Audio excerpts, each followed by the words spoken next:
Hello there, viewers. How are you doing? We'll be getting started here in a few minutes at the top of the hour.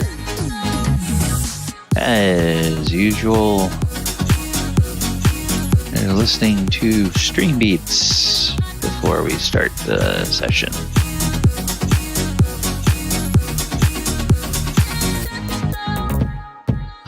Hope everybody is doing okay.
Hello.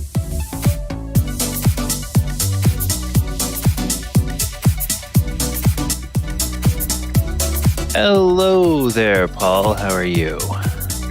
Doing very well, Callie. It's been stressful with work, but other than that, very well. How are you doing? Oh, I'm doing all right. Doing all right. Yeah, it's getting to be crunch time. This is the summer of many upgrades at work, so all of the upgrade projects are hitting at the same time. The summer of our discontent, perhaps. Yes. You busy with a bunch of project work at work, or is it just a bunch of other stuff that's going on? Well, I went to work 2 days ago at 4 a.m. and I got back home at 11 a.m. the next day because Oh my goodness. things went so wrong. Oh my goodness. And the NHS servers, you can't exactly leave with them on fire and not working because people could die. So yeah, it's a little bit important. yeah, that was a stressful situation. We had 7 people on call, essentially manning the battle stations, as I'll call them, and only myself and a much more senior person actually knew how to fix the problem, and the senior person wasn't there. But he was phoning in, talking to someone else through it because it's like a 4 or 5 man job, and it was me and this guy he was talking through how to do it. Oh my goodness. It's just one of those days. Yeah. Yep. Good news, I got overtime pay and I got an extra day off. So, hey, that's great. That's great. I'll be using that.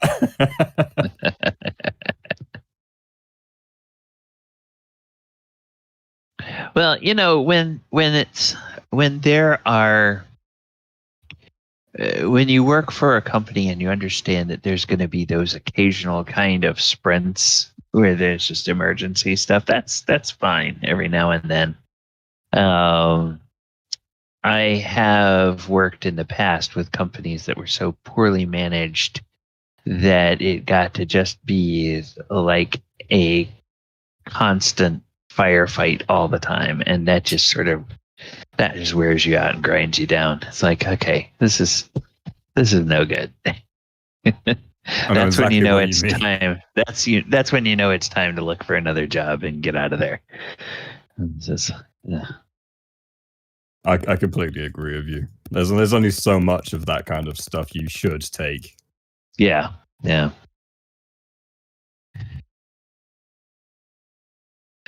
hello. I see we're getting most everybody in. I see everyone online except for Heather, and I presume she will be along in a few moments.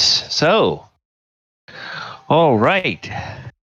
Well, let's go ahead and get started because the countdown clock says it's time to go.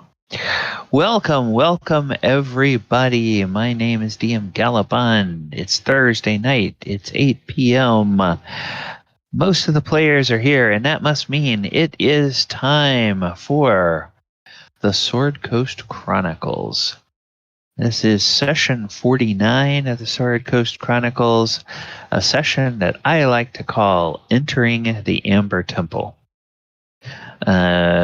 Because last time when we saw our heroes, they had actually made their way down a corridor, found a room, and discovered that chamber was occupied by some disreputable folk.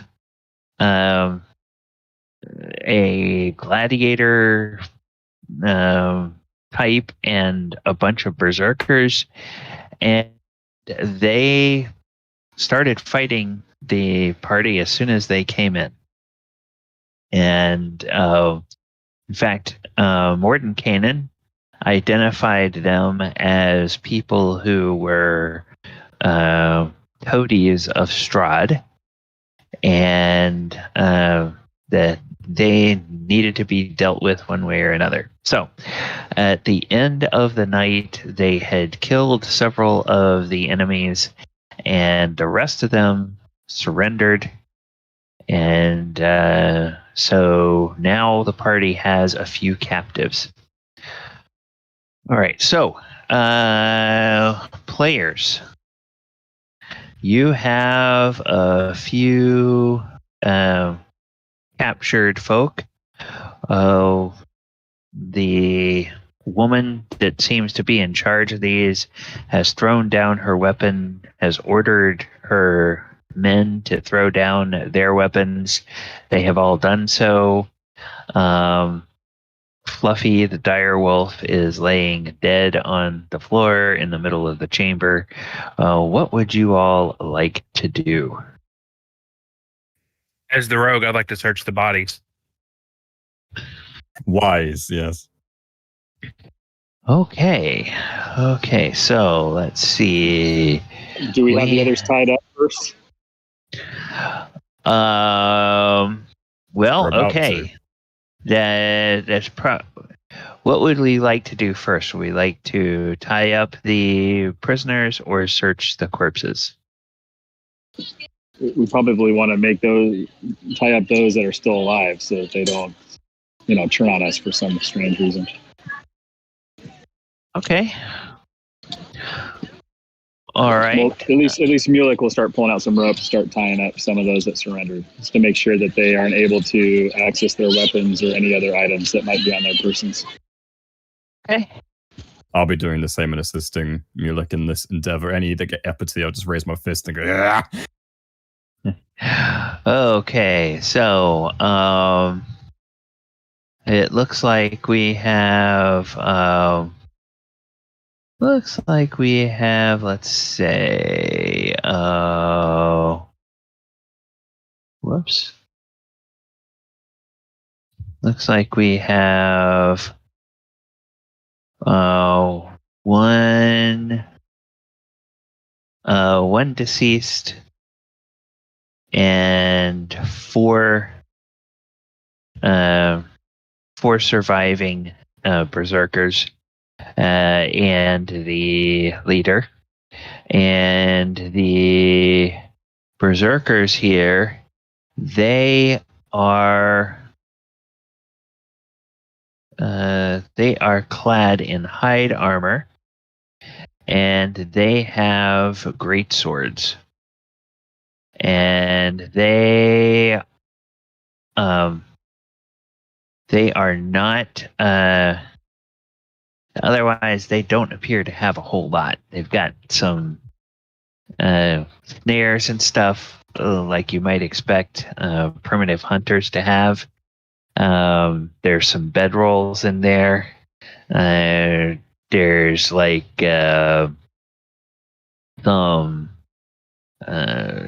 some provisions that are wrapped up in just old animal skins, old animal hides that are kind of being naturally refrigerated in this cold chamber here. But there doesn't appear to be a whole lot there, and the others just sort of look at you with suspicion as you tie them up. I just tell Mulek, yeah, we can just throw this junk in the bag. Maybe we can hawk it later. That sounds good to me. Should we find out why these humanoids are here in the first place? No, but we can ask. I prowl around. Okay. Hey, and they just all sort of look at you with suspicion. They seem very sullen and quiet. We're going to make this very, very simple for you, all right? You tell us what we want to know. We'll let you bury your friends and your little cute dog. And we can all walk away from this happy and free. You get me? And the woman, she looks at you, and then she just sort of spits on the ground at your feet and says, "Ask your questions." You know, I don't actually have that many questions, but I'll let someone else ask. Hey, does anyone have any questions? I couldn't think of any. What are you doing here? We are taking shelter for the winter. This old place gives good shelter from the harsh storms. I look over at Dez. Dez, how long have you been here? Dez is a tiger. Oh, well. I mean, he could paw the earth and tell you. like how long have you been here? He looks over at his friend, and Van Richten will kind of nudges him like, I came with this idiot. Yeah, Van Richten will say, Dez and I arrived here about 14 months ago. So you've been through a season, and I'm looking over, what they telling the truth? Are the winters here really harsh? In the valley, the winters are rather chilly, and there is snowfall, but we are up high in the mountain passes. I imagine it gets fairly brutal up here. That answers that question. I have not been up in the mountains in the dead of winter. It would not seem a wise place to be. What do you know of this place? And who are you asking this to? I'm asking that to the leader of the group that we have bound up. I'm asking, what do they know of the place we're in? This This room is safe. And she points to the sets of double doors. Through there is death. You can make us leave. We will leave. In 2 or 3 days, we will return. We will resume taking shelter here, and your corpses will rot for all eternity in there. So have And you she been gives you a smile. I still breathe, don't I? I'm not foolish enough to go through those doors. What's on the other side?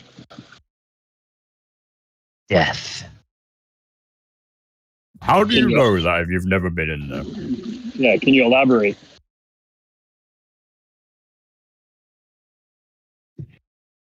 My people have lived in this country for many generations. The elders told us when I was a child that long ago this was built as a temple of death. And anyone who enters does not come out. That sounds pretty ominous. There's 2 sets of doorways in this room, correct? Did they point to one particular set of doorways? They pointed to both of them. Oh, to both of them. They said there's death through both of those. Okay. Yep. Walk over, I kind of prowl over and sniff at the doors and then like try to catch any type of scent that might be underneath it. Okay. There's a door to the east, and there's a door to We'll do the this one north. first. Okay. The door to the east. All right. Let's take a look at this. That leads into that area.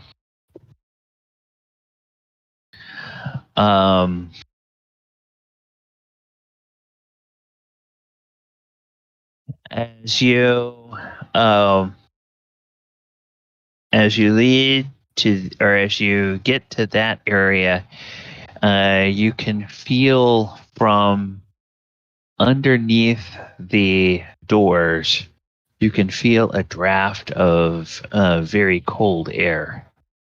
Colder than this room, and it feels like it's probably colder than the air outside.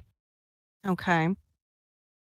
But do I catch any scent of living beings or dead beings or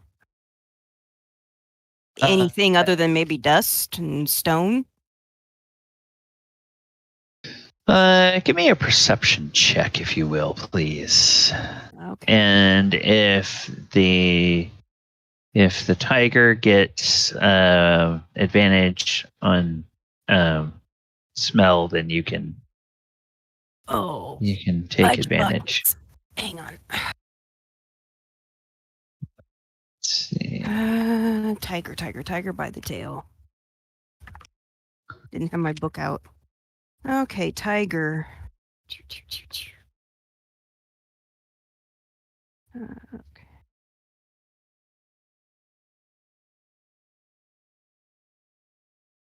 There. Okay. Yep. Keen Take smell. advantage on wisdom perception. Okay, so Yep. it's going to be wisdom is a +1.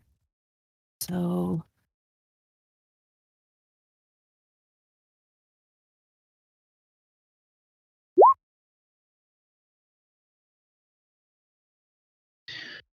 and Okay. hang on. Roll one more time. It looks like 14. 14. All I got. No, not really. You hear or you smell just a it's just kind of a great age, and it's a cold smell. There's not you don't smell any kind of mildew or mold or decay or anything. It's just a great ancient age. Okay. Then I will slowly, as everybody's talking, make my way over to this one and rinse and repeat. Okay, so go ahead and make your perception checks. That's gonna be Natural 20. Hey, natural there it is. 20.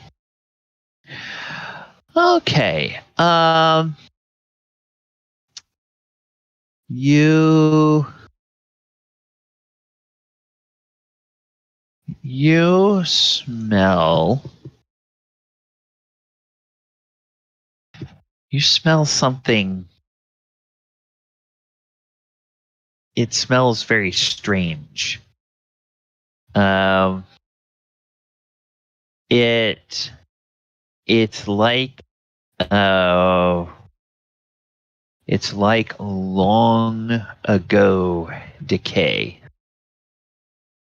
So it's you know how well you can imagine, like, if there's something that has died in a very cold environment,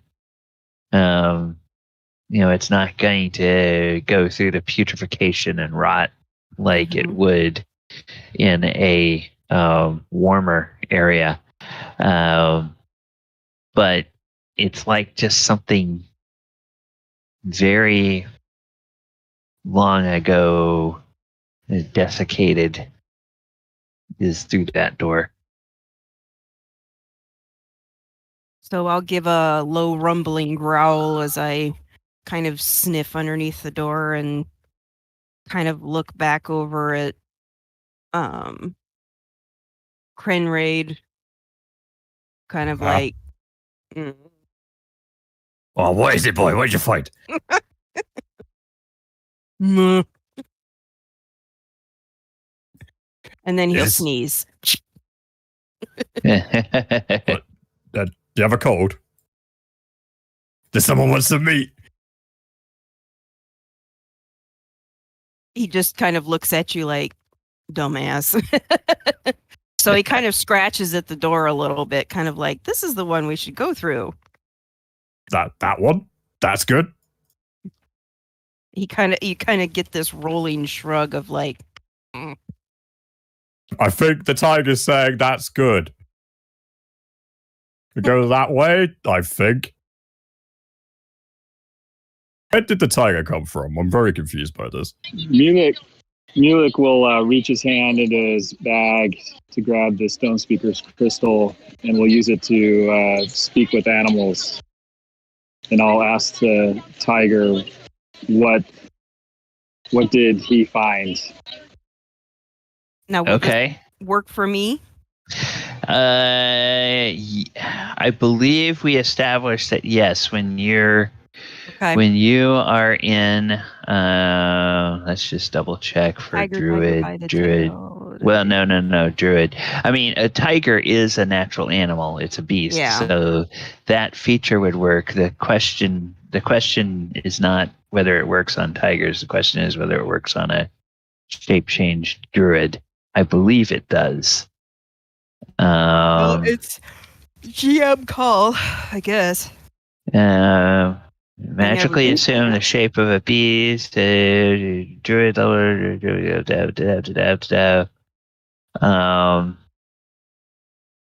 Okay. Your game statistics are replaced by the statistics of the beast, but you retain your alignment, personality, and intelligence, wisdom, and charisma.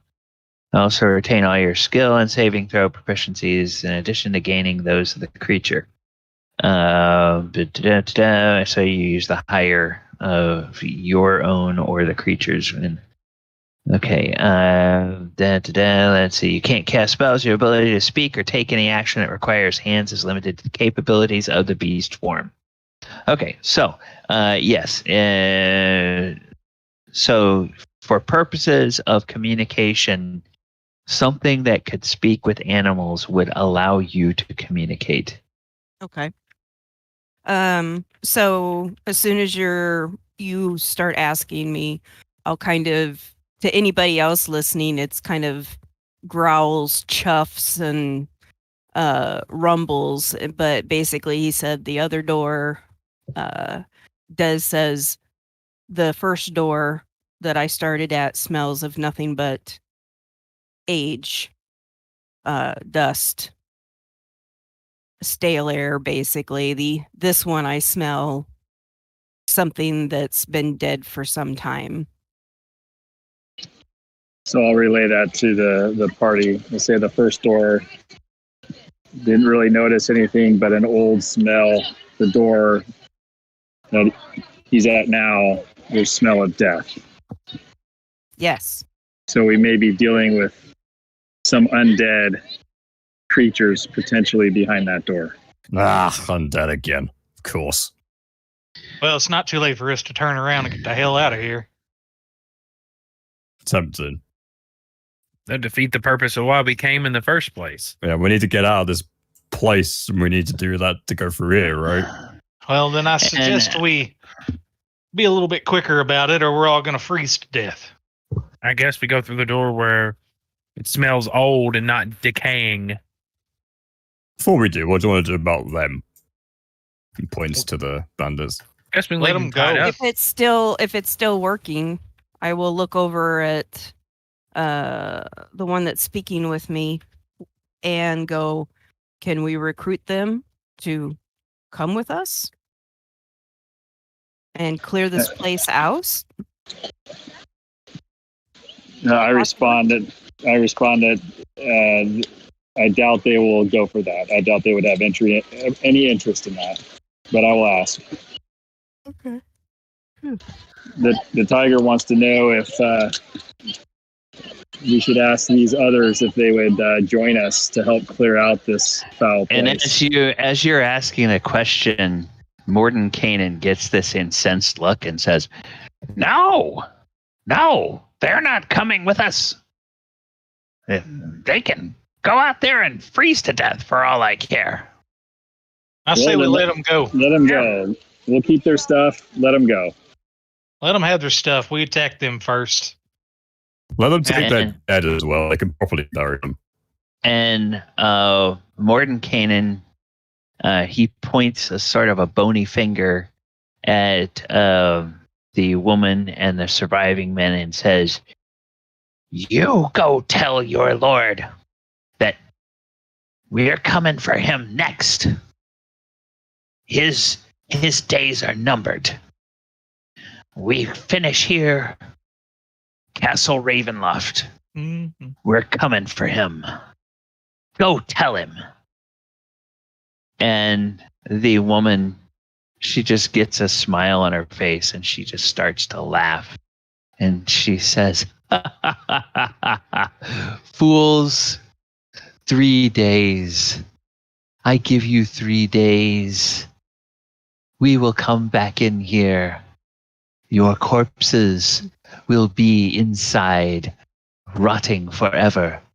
Perhaps your ghosts can return to this room and tell us what lays beyond the doors.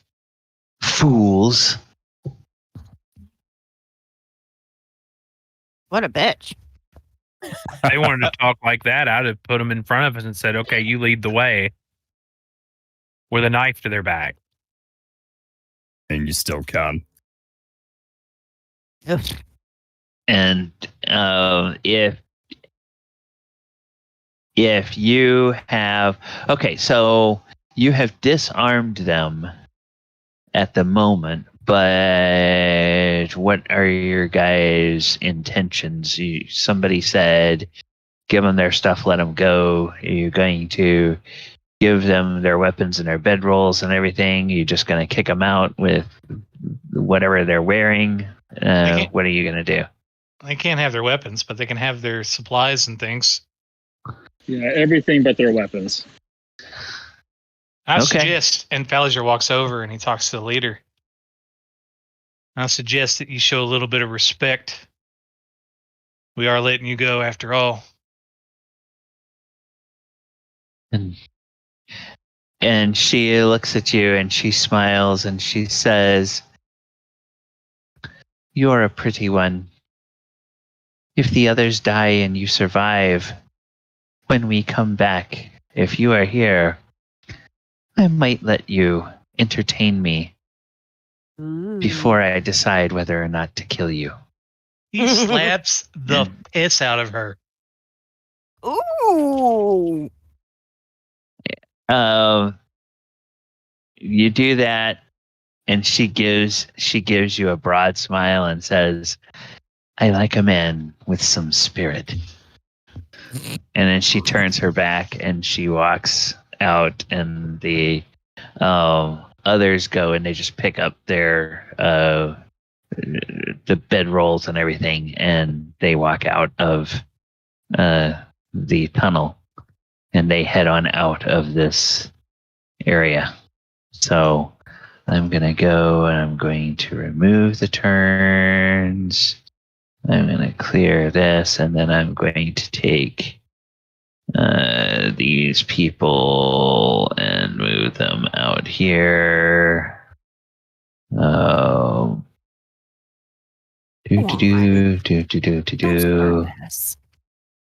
Okay. All right. So, yeah, they are. Manager just kind of shakes his head a little. Let's get a move on, shall we? Yeah. Before they I'm all for regroup that. and get some friends. All right. So, they are gone. What would you all? I've heard a couple of different suggestions. It sounded like the tiger was suggesting the north door. Somebody else was suggesting the east door. Fallinger turns to Mordecai and he says, "Do you know where the hell we're going in here at all?" And he says, "Down. If I know anything about the way these places are constructed, we've got to find the way down." All right, I'd like to insight check him. He didn't really answer my question. I get the feeling he doesn't know what the fuck he's talking about. Okay. Insight So you check. go ahead. Insight. Yikes. Clever we have Mordecai in here. This is so Yeah. good. Okay. It's going to be one of those nights. It's more than Canaan. It's more than Canaan. You know, you gotta trust him. And Van Richten looks and says, "Well, my old friend, what would you say? I think from what we saw outside, if we go here to the east, we will be going back towards the main entrance. If we go to the north, it will lead I don't know where." And Morden Canaan says, "Well, if we go towards the entrance, at least we'll see what this place is made of." And he walks over and he reaches into his interior of his cloak, and he pulls out a little glass bead, and he holds the bead up in front of him, and he says something in a strange arcane language, and he lets the bead go, and it appears to grow in size until it's about a foot in diameter, and it glows with a soft white light, and it just sort of then bobs there next to it. And Mulek, and those of you who are spellcasters, so Mulek and Fallinger, this looks an awful lot like a drift globe, which is kind of more or less a common or uncommon magic item, but you've never seen one that can be shrunk down and carried around and doesn't glow until you want it to. So it seems like a little bit of a different take on that. And then he says, "Well, are we ready, or do we need to rest?" Well, I'll be a cuts and bruises, but I'm good to go. Yeah, I think we got to get a move on. Just so we're clear, everybody agree we're not going to get sidetracked and distracted. We're not here to hunt treasure. I want this to go quickly and as smoothly as possible. I'm down for that. No problems there. Oh, So, Thaldor, you take the point, and we'll just go as quick as you think it's safe. If it comes to magic, I won't be too good, but I can definitely make sure we don't trip up something. But I guess Mordenkainen can ride shotgun and check for magical traps, I imagine. And he has been, while you guys have been talking, he's been laying a palm on the door. And as you step up, Thaldor, you realize he's got his eyes closed. And then as he hears you step up, he opens them and he says, "I don't think there's any traps here. At least none of the magical kind. And I would imagine in a place like this, we're going to find more magical traps than we do mundane ones. So, everybody get ready." And he goes ahead and he opens the door. And as he opens the door, you see a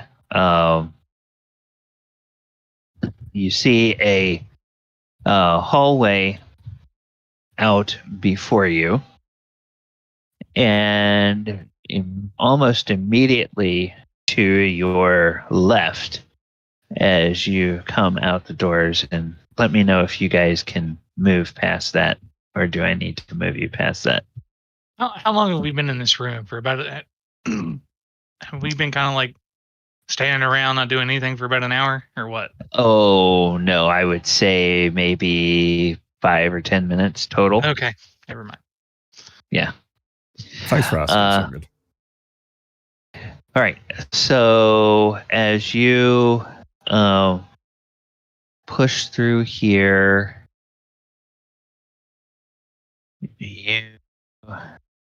you see a 20-foot wide balcony of black marble with a shattered railing overlooks a vast temple. Black marble staircases at each end of the balcony descend the 30 feet to the temple floor. The vaulted ceiling is 30 feet above the balcony. The walls and ceiling are covered in an amber glaze, lending the gloom a golden sheen. A set of amber doors stands closed at the west end of the balcony. A similar pair stands open to the east. Well, actually, the pair at the west is open as you guys are walking through it. But this balcony runs across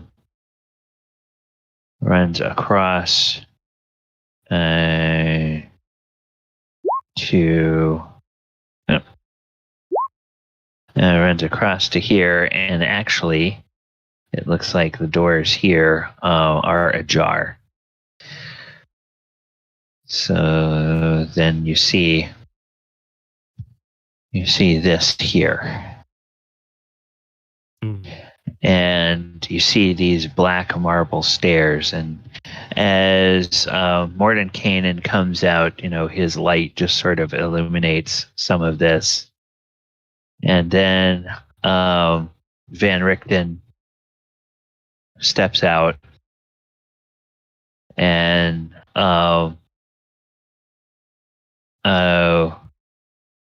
Mordenkainen says, Do any of you have magical light or a torch or something? Got a pretty good lantern, if that's what you're after. Yeah, because I'd like to send my light to have a look at this place before we go wandering around. Oh, wait, I got something better. By the power of Hillcrest, as the sword illuminates the room. And And your sword lights up, and Mordenkainen says, "Oh, so that's a good. You got one of those sunblades." Oh, well, of course he knows you have the sunblade. You guys were there. Okay. Somewhat. Yeah. He says, "Oh, yeah, that works." And he says, "That'll be good if we run into any undead." Will it? Yeah, they don't like those things. They Ah, they hate lightsabers, Kinraid.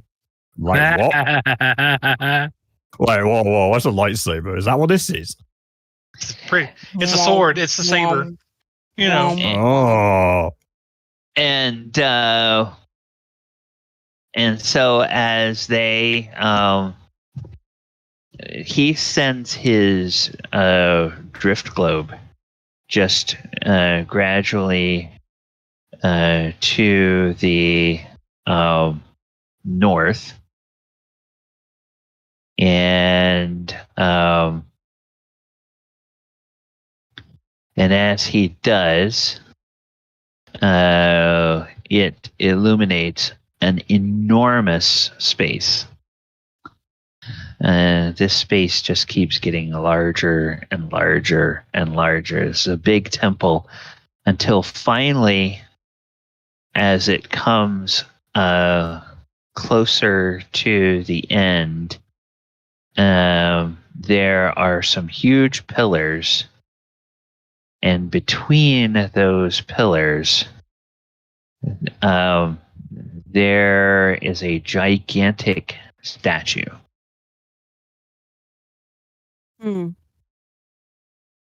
And this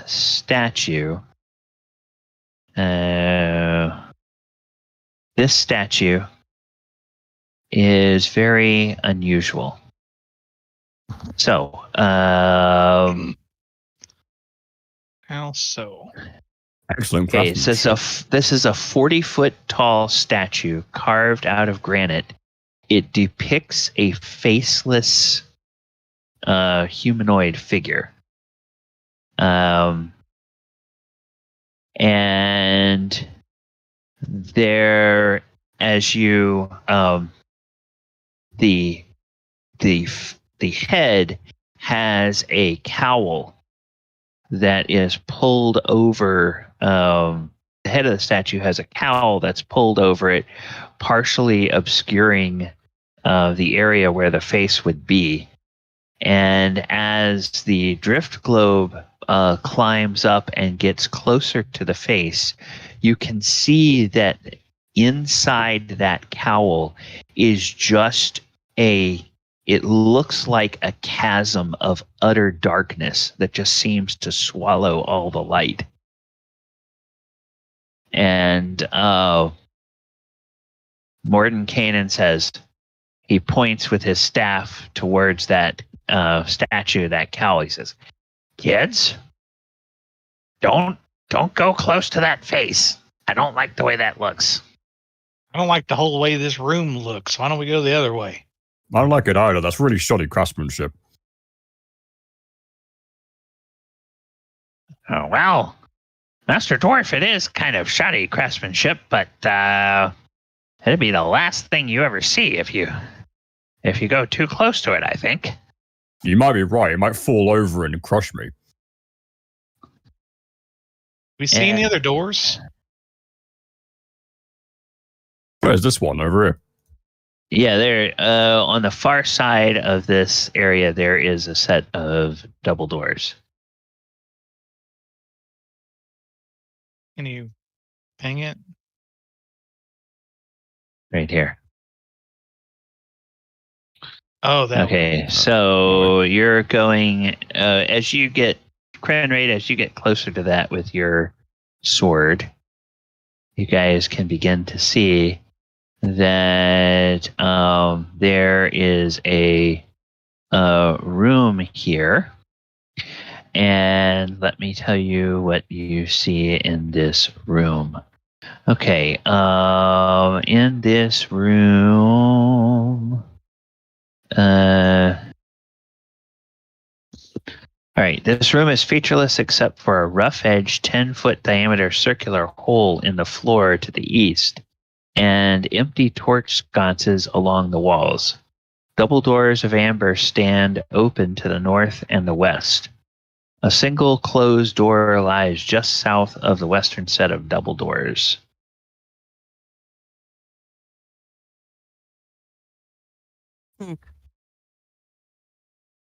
What about this then, Morden? This is a lot better than the statue.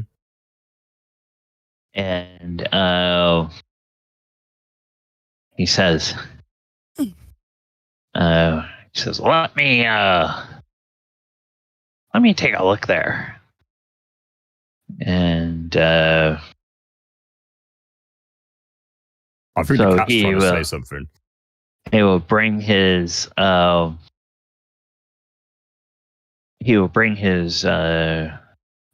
light back to him, and he will walk in here, and he says to Thaldor, he holds up a hand to Thaldor. He says, "We are not alone. I think there's something down in that hole." And in fact, about the time that he says that, as you guys come up closer, you will begin to see an eerie greenish glow coming up through that hole, and that glow is followed by 3 figures. And those 3 figures, they look like so let's see, they look like, let me give you a good explanation of them. They look like disembodied humanoid skulls. And those skulls are wreathed in green flames, and they have little green motes in their eyes. And as they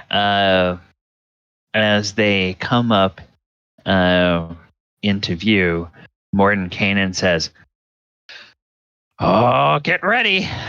And he looks like he's taking position to begin a fight, because indeed these 3 get ready to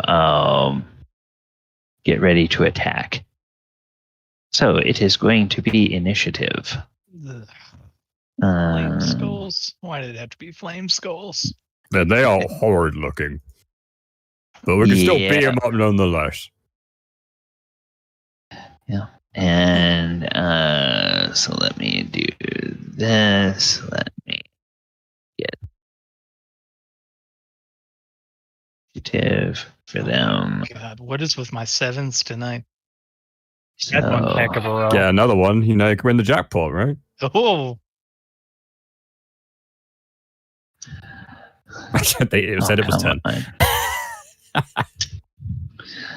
Okay. All right. So,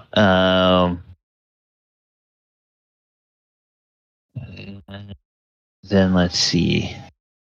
Van Richten will need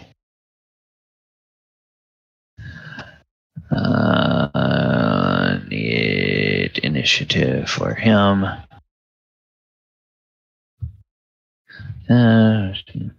17, got 12. Okay. Let's see. Is Ivy with us? And if so, does Ivy want to run Esmeralda? I think Ivy said BRB, and I don't know if she came back. Oh, okay. All right. So then I'll go ahead and I'll get her. Whoops. I'll get Esmeralda on the board.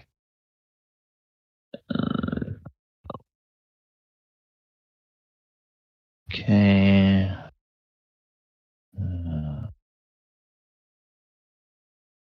And that's to be here. Ooh. She ate her Wheaties this morning. 18. All right. So is there anybody that we're missing for a... Okay. Looks like we have everybody. Good to go. All right. So, Faldor. These are 3 floating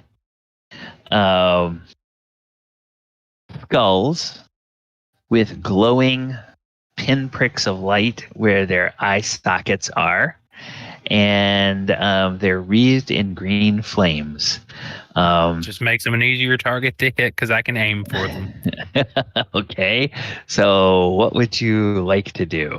I'm going to take a shot at probably this one. Okay, I'm going to just give them numbers so we know what we're dealing with here. Awesome. Number 1's about to get hit. Okay. All right. There we go. All right. So, 23. Okay. 23. That will hit. Yeah, it's just 9 damage because there's no sneak attack. Yep, just 9 damage. It's not a magical crossbow. Nope. And perhaps Silver two bolts, I believe. They are silver bolts, but those aren't magical.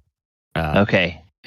Perhaps to Thaldor's surprise, it seems to take all of that 9 damage. Nice. Yes. And Mordenkainen says, "What? Doesn't even resist magical damage? What kind of second-rate wizard created this crap?"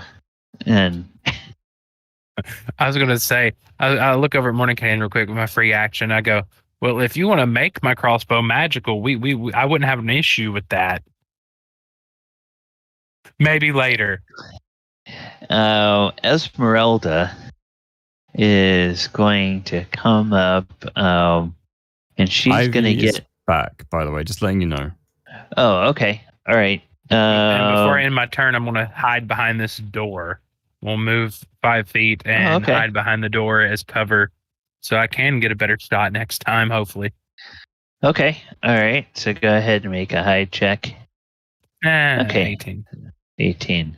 All right. Well, Esmeralda's movement would take her there. Ivy, did you want to run Esmeralda during combat? Just because I don't know what's going on, because I've been AFK for like the last 20 minutes, I think you're good with this one. Okay. All right. Well, no, that's fine. She is going to. She looks at her. She looks at her weapon. She doesn't have any ranged weapons except some silvered hand axes. Doesn't like the look of that hole. So she is just going to cast a spell. And she will cast a spell on she'll cast a spell on Crinraid. And And let me just make sure whether she would have needed to move to a different position to do this or not, depending on whether it's... Oh, it is touch. Okay, so instead of ending up there, she would end up right here behind Krenray. She reaches out and touches you on the shoulder, and she says, Master Dwarf, may the gods protect you. And you feel a little bit like there is there's a warding that settles on you, like you have a bit of protection. And what she casts is she casts protection from good and evil. So I'm going to go ahead and do that. And then that's a concentration. So you are protected against aberrations, celestials, elementals, fae, fiend, and undead. Undead creatures have disadvantage on their attack rolls against you. You also cannot be charmed, frightened, possessed by undead. I feel pretty strong. Yeah. So it's just a little measure of extra protection there. And that is her turn. And then these guys go. And they are going to...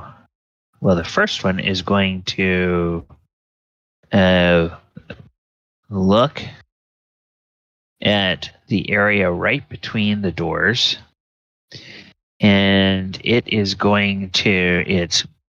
jaw is going to clatter, and it's like a very distant voice just seems to mouth some spells, and it looks like it is ready to cast a spell. And when it does this, what does he have? When it does this,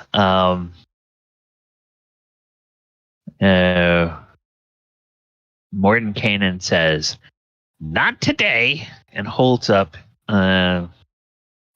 his staff, and whatever spell it was just sort of fizzles. I was wondering. Oh yeah, I was wondering if I'm able to use counterspell before my churn, but more than counter spell. I think if you look at the spell, I think it's a reaction. So right. Yes, you can. So you can use it before your initiative. Okay. Yes. Okay. Yeah, basically you can use it before your initiative comes up.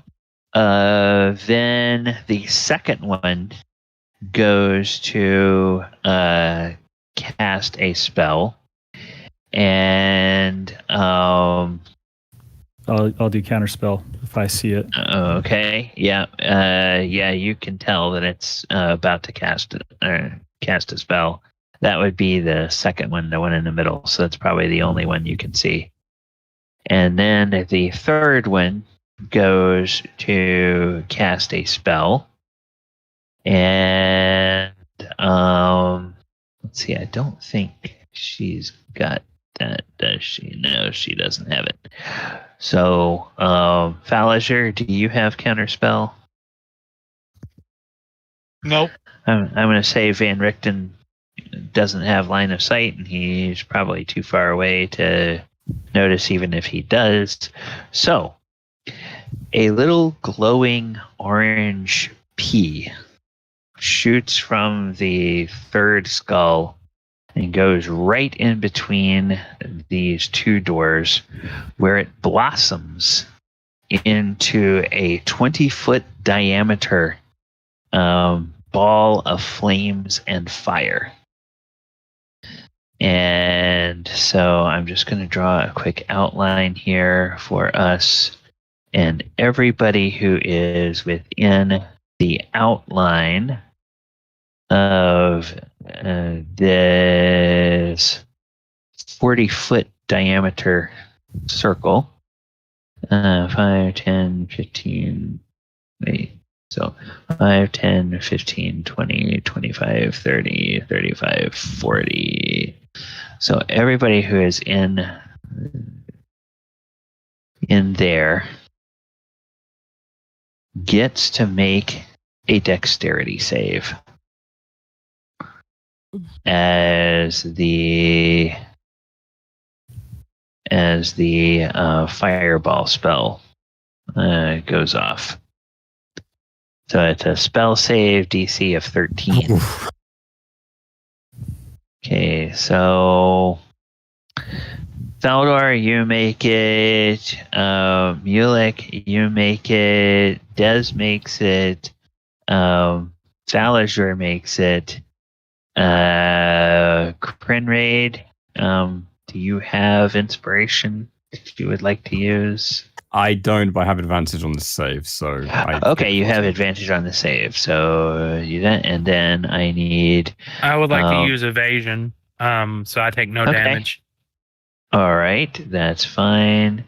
Esmeralda.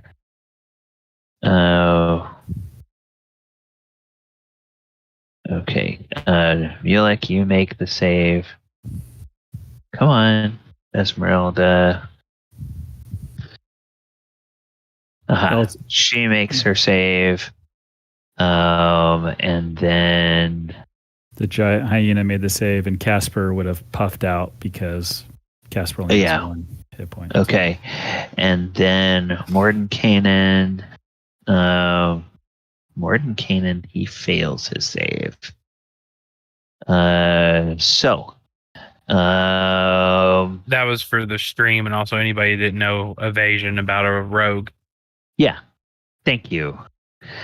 No problem. All right, does it tell me when I do that? It doesn't tell me how much damage, so I have to roll the damage. 8d6 fire damage.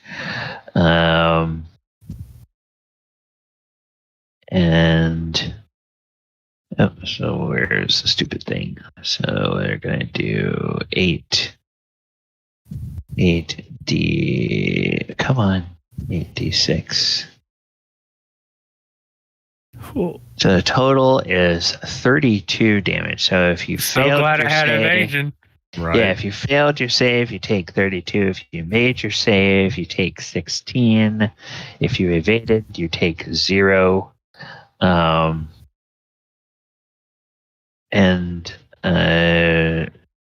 So then Mordenkainen goes, gosh dang it! And this thing better not cinch my robe. And he doesn't take as much damage as you would think that he would for somebody who just failed his save. There's definitely something weird about this guy. It's almost like he has resistance to fire damage or something.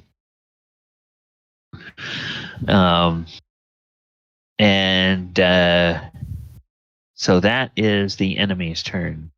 Des.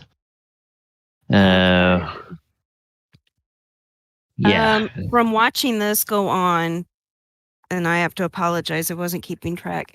Are they taking non-magical damage or damage via magical? They got shot with a normal silvered crossbow bolt, and they seem to take all of that. Okay, what about anything spell-wise that's been flung at them? Sorry. Nobody's flung any spells at them yet. I don't think. Nobody else connected to any damage. All right. So I'm going to come racing around the corner. I'm going Keep to in mind, this is a big pit that falls down. So But it doesn't extend past here, does it? No, it's just where it's shown. So I get right there, and actually I get right there, and I utilize dual attack with a claw, and well, actually, hang on. So the first one's going to be a pounce. Okay. And I did move 20 feet. Yep. Straight towards. Okay. So then I'm going to hit it with a claw attack on the same turn. That target must succeed a DC 13 strength saving throw or be knocked prone. So then. Okay. This thing is floating in the air, so it is immune to being knocked prone. Well, knocked to the ground. Okay, I'll allow that, but since it's immune to being prone, it'll just kind of float back up. You would have to grapple it if you wanted to try to keep it. Well, and that's the thing is it says if the target is prone, a tiger can make one bite attack against it as a bonus action. Okay, so what was the? I think it has to make a strength save, so that has to be against your attack. So you need to attack, right, and see what your attack roll is. It got a 13. Shit. So, well, it would have made it anyway, but okay, so yeah, it's a DC 13, I think. Let's roll 1d20 plus. Sorry. All good. 5. Okay. 16, and then let me just take a quick peek at this tiger thing and see what it's pouncing. Yeah, it's a DC 13 strength save. So yeah, it made its thing. But a 16 will attack. So if you get to do any damage, you can roll some damage. 1d. Okay, there it is. It will take damage from that. 7. Nope, I'm sorry. I was looking at the bite, not the claw. I apologize. Okay, so it takes 4 points of damage. And I don't know if it matters or anything, but I have this. Primal Strike count as magical. Okay. It doesn't matter in this case because these guys take damage from physical or magical damage. So, anything else for Desarius? I think that's all I can do. I've made my movement, did the pounce, and then did a claw attack. And since I didn't knock them prone, it doesn't say anything about I can't bite them. Or it says that, if I had knocked them prone, I could bite. But they're not knocked prone, so. Okay. So then it is to Van Richten. And Van Richten will go 5, 10, 15, 20, 25. He will move up here in between the doors and he will see what's going on. And he will say, "Oh, these things." And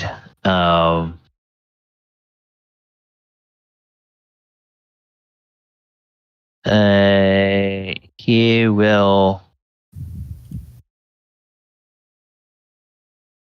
do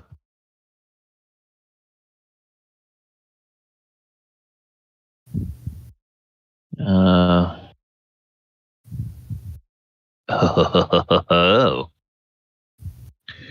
Okay. No, that doesn't really help a whole lot here. What about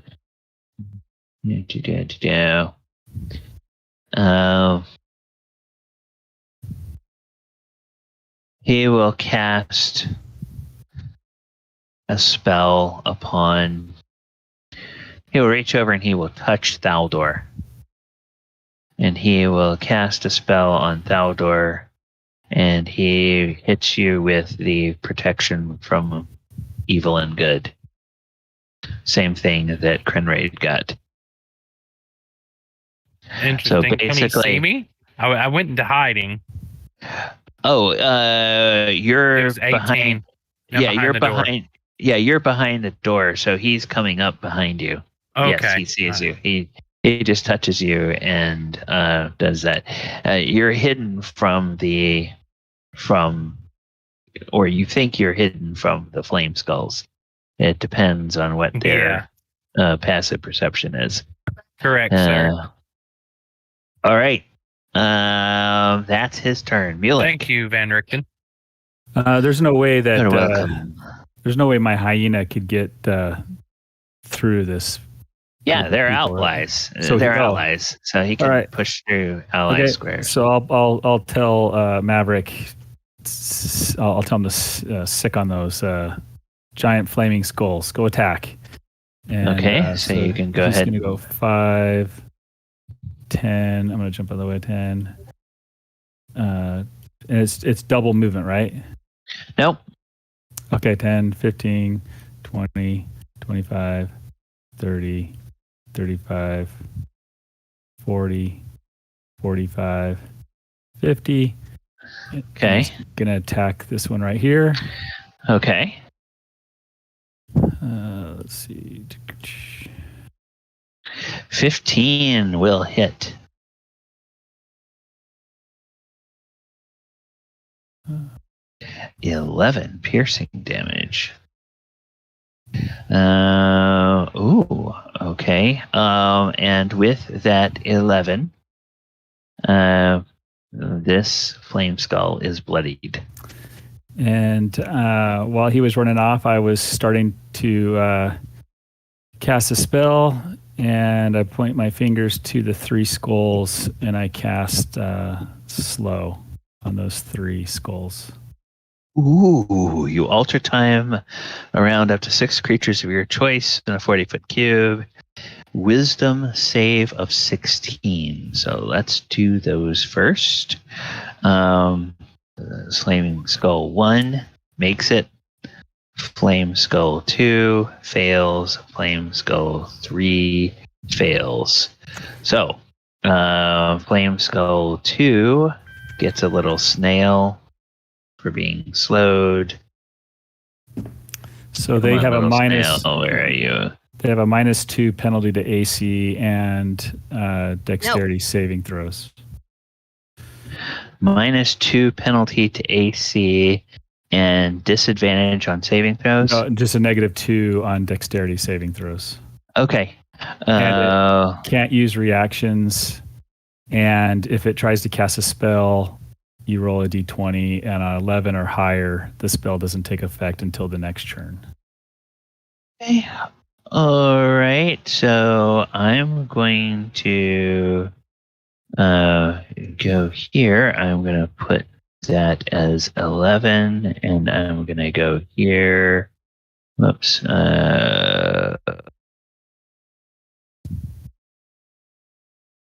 Okay. Oh, weird. All right. Oh, there we go. And then on the end of their turn, they can re-roll a wisdom saving throw to see if they break out of the slow. Okay. Mulek's just going to use his movement to get out of the way. Oh, I see what happens. Okay, never mind. All right. Weird. Then I need to do this. I need to do that, and I need to make this one. Never mind. Yeah, okay. I go this way. Never mind. All right. Yeah. Anything else? No. Mulek backs up, and a tear drops because he lost Casper. That's it. Okay. Oh, Krenraid, you are up. Let's get him, lads! And he flies into a rage. Okay. Go here, passing underneath the tiger. Yep. And I'll attack the one closest in between me and the tiger. Okay. Yeah. And this one is slowed, so it's easier to hit. It is. Debating. I don't really feel the need to make it a reckless, so I'm not going to. Now, are you attacking with your new glowy sword? I am. Yes. It's still ignited from before, so I'm assuming I don't have to ignite it. No. Do you have it in your inventory as a sunblade? Yes.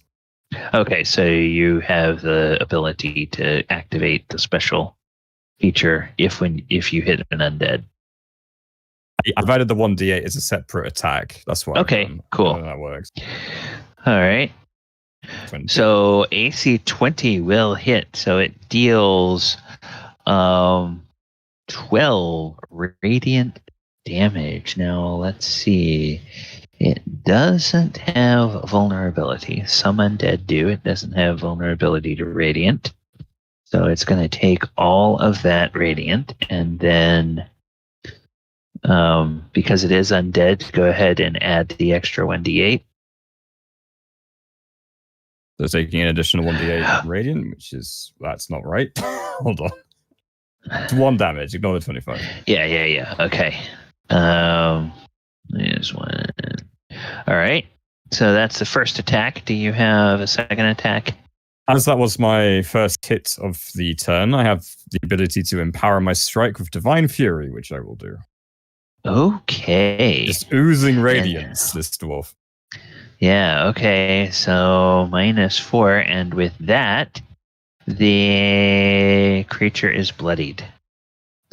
All right. So now do you have a second attack? I do, and I'm going to target the same one in a sweeping action. Okay. 18. 18 will hit for 12 points of damage. I believe I fixed this. Come on. Okay, come on. 1. They said it was 1. And come on. Damn it.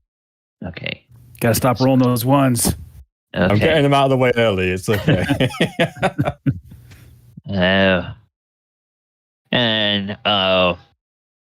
Mordenkainen looks over his shoulder at Van Richten and says, "The kids do all right, don't they?" And Van Richten says, "Yes, they are kind of impressive. I think he needs to get the hang of that sunblade, but I believe he will be very deadly once he does." On swingy stick, swoosh, swoosh. And is that it, or is there anything else, Conrad? That's it for me. Thank you. All right, Falager, you are up.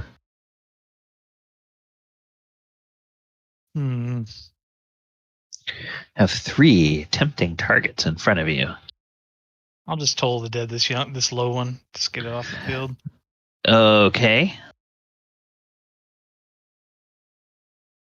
14 will. Oh, okay.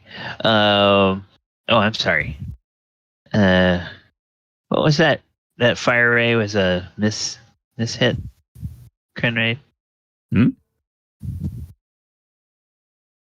Okay. Sorry, what was that?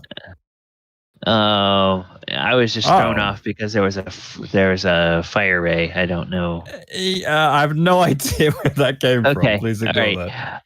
DC 14 Wisdom save. Let's see if it does this. It fails that Wisdom save. It takes 7 points of damage. So, Falager, how does your Toll the Dead destroy this flaming skull? It just shatters. What does that look like? Okay, it shatters into a million pieces, and it is off the board. I see how it is. He's stealing my kills.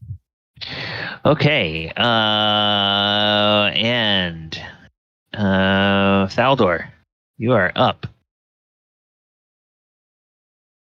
One of your enemies is gone. All right. I'm going to hit the one I hit earlier that the hyena is attacking. Okay. With the crossbow. And you have an enemy in combat with it. Dirty 20. Dirty 20 will hit. So you deal 23 points of damage. Hey, Thaldor, how would you like to destroy this flaming skull? I shoot it right through the eye socket and watch the skull shatter into 1,000 pieces. Okay, it does, and boom. It is down. And I'm gonna still hide behind the door. Okay. And then Esmeralda looks and says, very well. And she is going to cast a spell that does not take concentration. Wait a minute.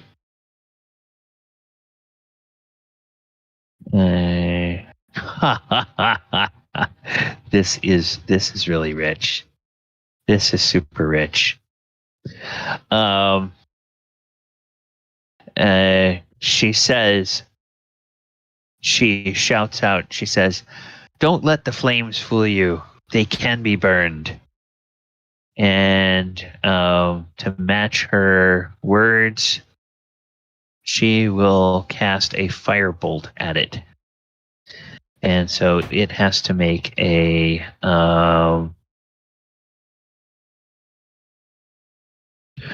now that's weird. Ranged spell attack. Yeah. So why does it say spell save? That's dumb. Okay, they didn't set this up. You have to go in and change it to a attack. Yeah. I'm just gonna find out what her spell attack is and roll it manually. Her +6. So I'm gonna do RD20 +6. So 15. And it will do a D10 of damage, or 1D10. You're not above 5th level? Oh, yeah, she is. Okay, so forget that. R2D10. Oh. Should have just gone with the first one. Some more damage. So takes 5 points of damage from the little mote of flame that kind of tries to dodge a little bit, but gets hit. Then the Flameskull. It will. Okay, so they all tried that. It will then appear to cackle, and it will go to cast a spell. And you got to roll a d20. Roll a d20. Yeah, if it's an 11 or higher, then it doesn't fails. Yeah. Oh, that's right. It doesn't fail. It just gets delayed till the next. Okay. R1D20. Oh, 10. So it's still okay. It's still going. Okay, so it's still casting a spell, and then Mordenkainen looks around. I'm looking at Mordenkainen, see if he's going to do anything. Mordenkainen looks around and says, "Oh, how bad could it be?" And he doesn't do anything. And a spell that I did counter spell. Okay. Well, it looks like a a flaming sphere tries to form right at Mordenkainen's feet, but before it does, you dispel it out of existence. And Mordenkainen says, neat trick there, son. Seems like you're paying attention. And that's all it can do, because it tried to cast a spell and it got countered. Des. Yes. You are up. Well, since I can't pounce, I'm just going to take another swat at this one and see what happens. So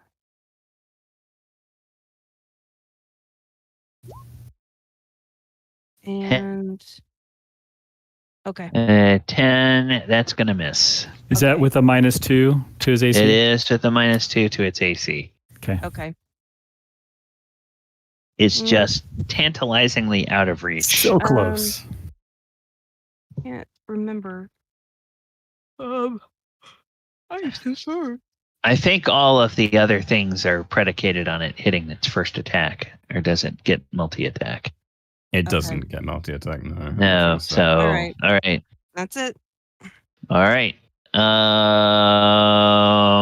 Van Richten. Sorry, carry on. Yeah. He says, I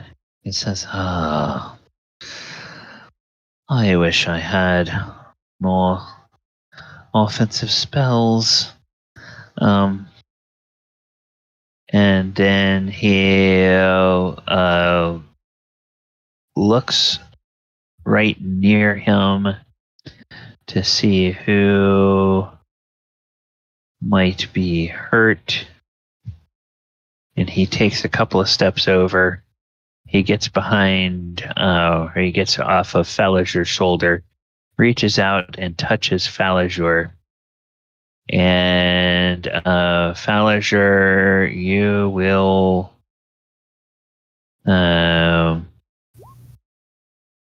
get 9 points of healing back as he touches you with a cure wounds.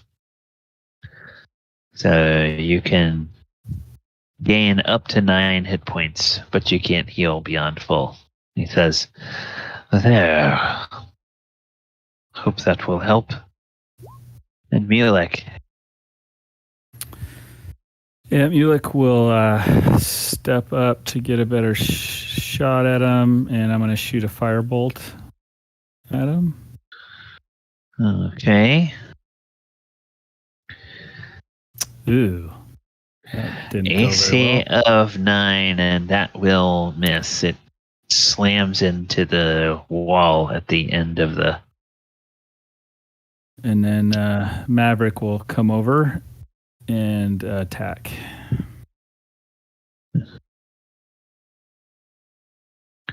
Okay, 19 will hit for 8 piercing damage. Takes all of that. And then Mulek will step back. That's my turn. Okay. All right, and Krenraid, you are up. I'm noticing some bugs on the floor. He's getting a bit agitated, so he's going to attack this flaming sphere to get away from it. Yep. I'm going to make this a reckless. So I'm going to swing an advantage. Okay. Oh. Okay. Now, because that's a critical, you can roll 2d8 in the damage instead of 1d8 for the because all damage dice are doubled. So that's correct. Yes. So 17 and 9 is 26, and 10 more is 36. Krenraid, how would you like to destroy this last?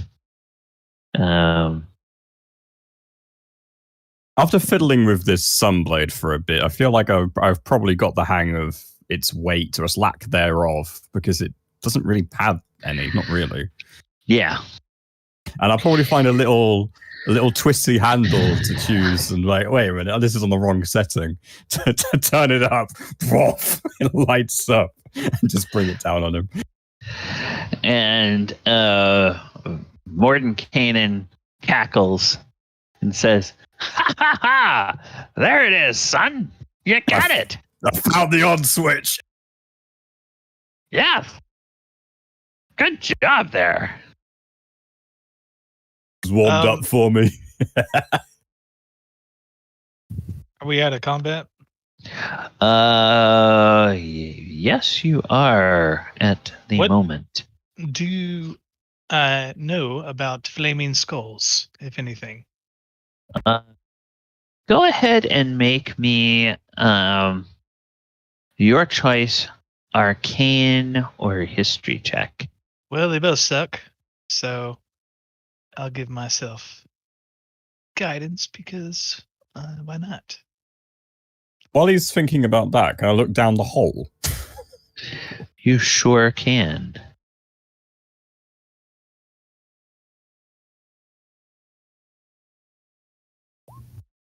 Uh, 14. 18. Plus 4 is 18. Let's see. What do you know about Flameskulls? Just in case we run into any more of them. Yeah.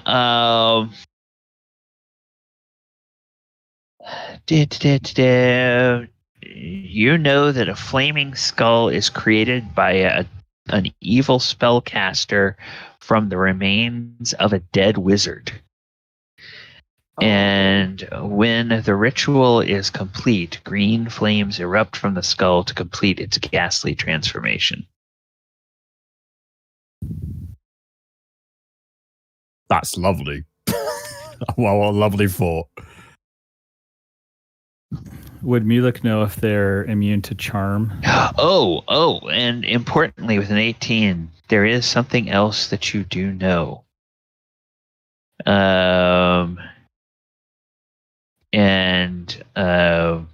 You do know that a Flameskull's shattered fragments will reform within 24 hours unless they are splashed with holy water or subjected to a dispel magic or remove curse spell.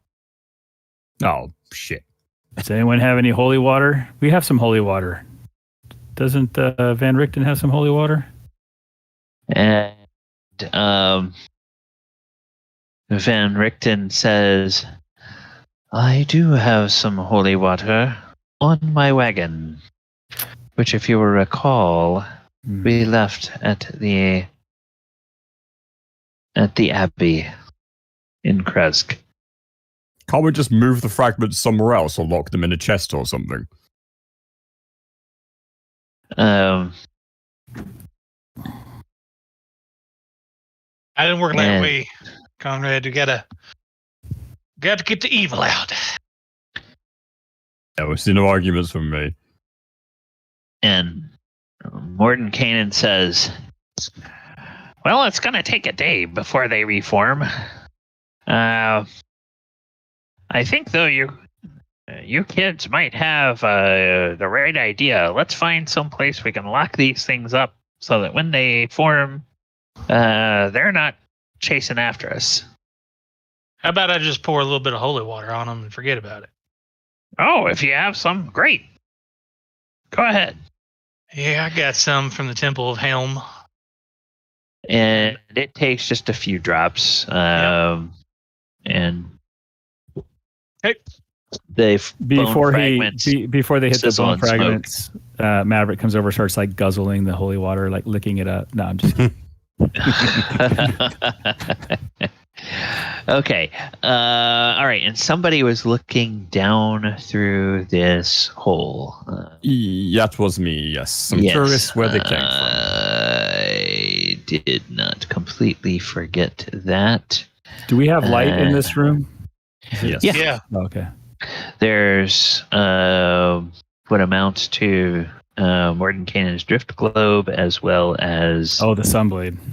Sunblade and kind of looks there. So, what do you mean, Kinraid seeing the hole?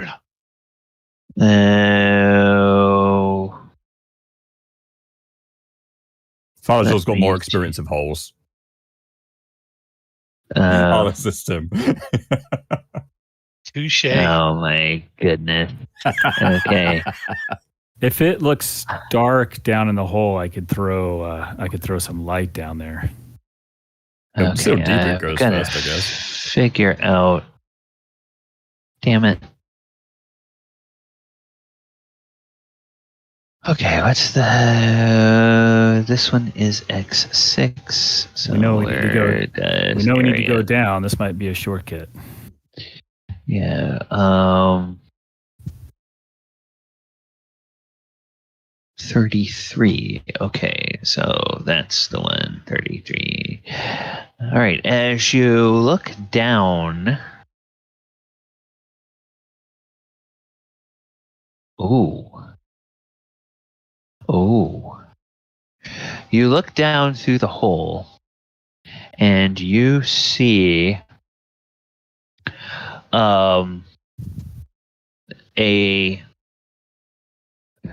what is the shape of the room there? Dad blast it. Come on. I think it's... Yeah, you see kind of an oddly square-shaped room that has...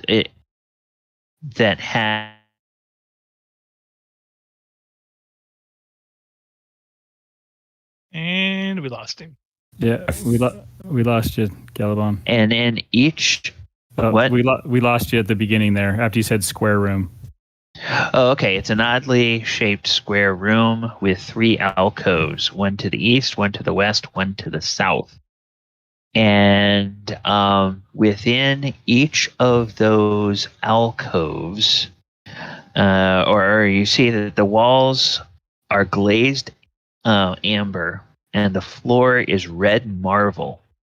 And you are looking down through a rough-hewn shaft in the center of its 10-foot-high ceiling. And in each of those 3 alcoves, in each alcove, there is an amber sarcophagus. And above... Oh, no, it doesn't anymore.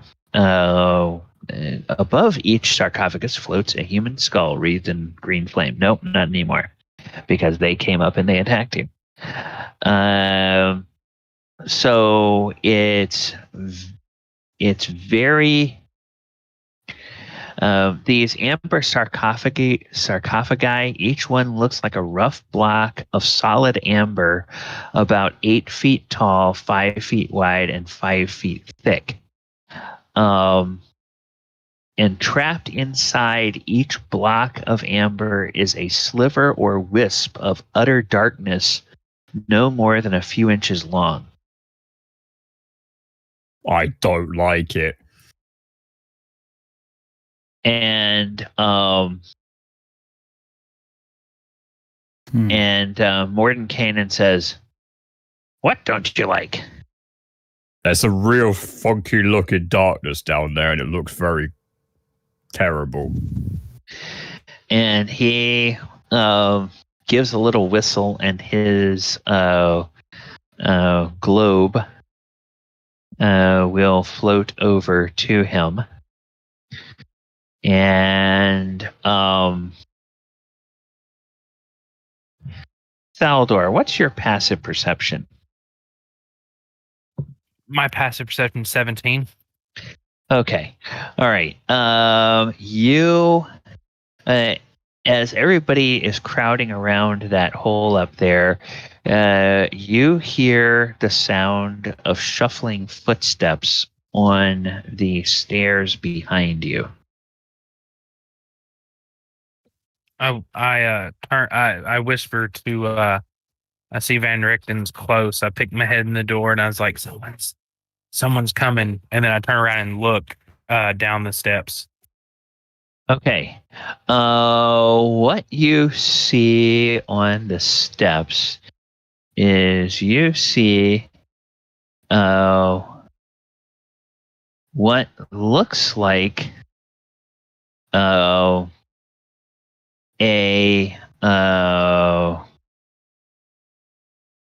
decrepit what looks like a decrepit human. And he's wearing a robe, and he's got white hair, and he's got a staff that looks like a wizard staff, but he's sort of using it almost like a walking staff, and he's kind of very unsteadily making his slow shuffling way up these stairs. Yeah, I shout to Mordenkainen, Mordenkainen, Van Richten here now. And so Mordenkainen says, "What is it?" And Van Richten says, "Yes, what do you see?" Some weird looking undead mage looking thing walking up the stairs. And the figure looks up at you and says, "Undead? Where undead? Oh, help me, save me." How does that? That just looks suspicious. And once Mordenkainen, insight check. I'll do an insight check on him. You'll do an insight check on him. Okay, all right. 19. 19. Well, I mean, if he's being truthful, the thing is he telling the truth? Is he really running? Is he being attacked? Well, first of all, you can tell that his startled when you said undead was he starts looking behind him like there's undead, and he was calling out for you to save him from the undead that you saw. Is kind of that. But as you do an insight check, you realize that this guy there's a mismatch between the way his body sways and how sure-footed he is as he is coming up the stairs. So his whole being a frail old person, that's probably an act. Gotcha. But that's about all you can tell at this point. He appears to he's a human, wearing a robe, a wizard's hat, an old gnarled staff, and he has gold spectacles sitting on his nose. And he says, "What? Who are you? What are you doing here? Why are you at the temple?" Could ask you the same questions. My business is my own. What are you doing here?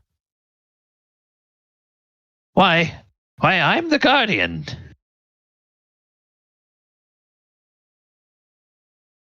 Well, then I have some questions for you. Why are we being attacked by undead and smell the decay of death in this temple then?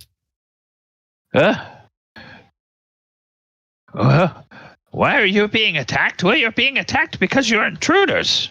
Now, I'll just ask you to turn around and leave the way you came in. This place is not for you. See, come over here.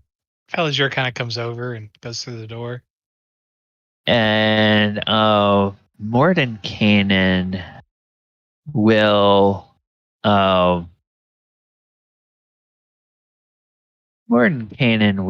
give a look and then he will step out in front of you all, and he will say, "Keep your distance. He is not what he seems."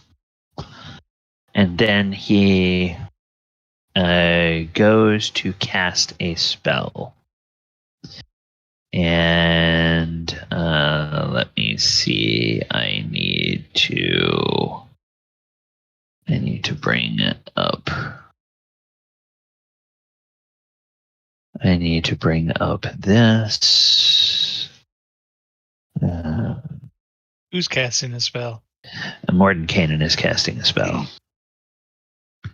I need to see what spells this other guy has. And does he have... Oh, he doesn't. He doesn't. But he does have... Oh. He does get advantage on saving throws.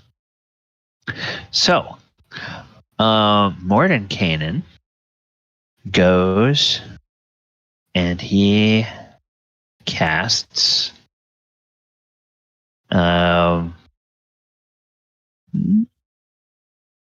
what's he going to... Whoops, no, he's not going to cast that. He is going to he'll upcast that to 5th level. No, he won't. Because I don't think it's not going to make the DC any harder.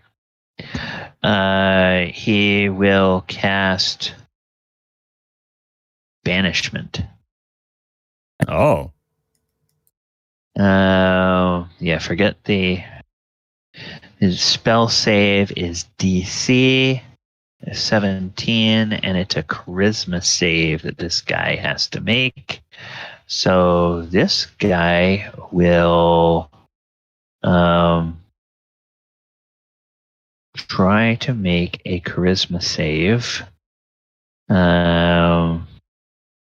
with advantage. Oh. And it makes its spell save. And as it makes its spell save, it shimmers and its form changes. And what is standing before you is not a human at all, but a humanoid, vulpine-looking creature. It looks like a fox standing on 2 legs. And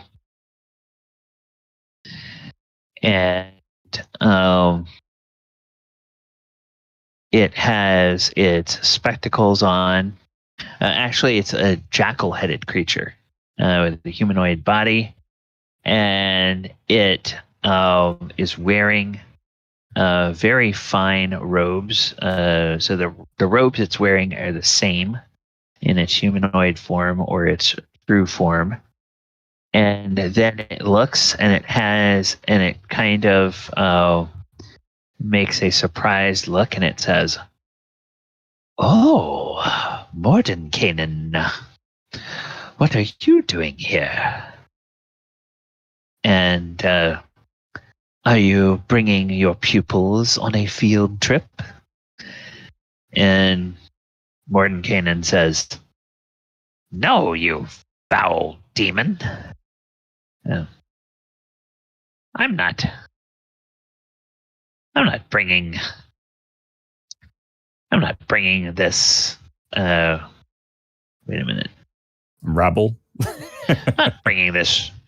These are not my pupils. They are my helpers. We are here on business of our own.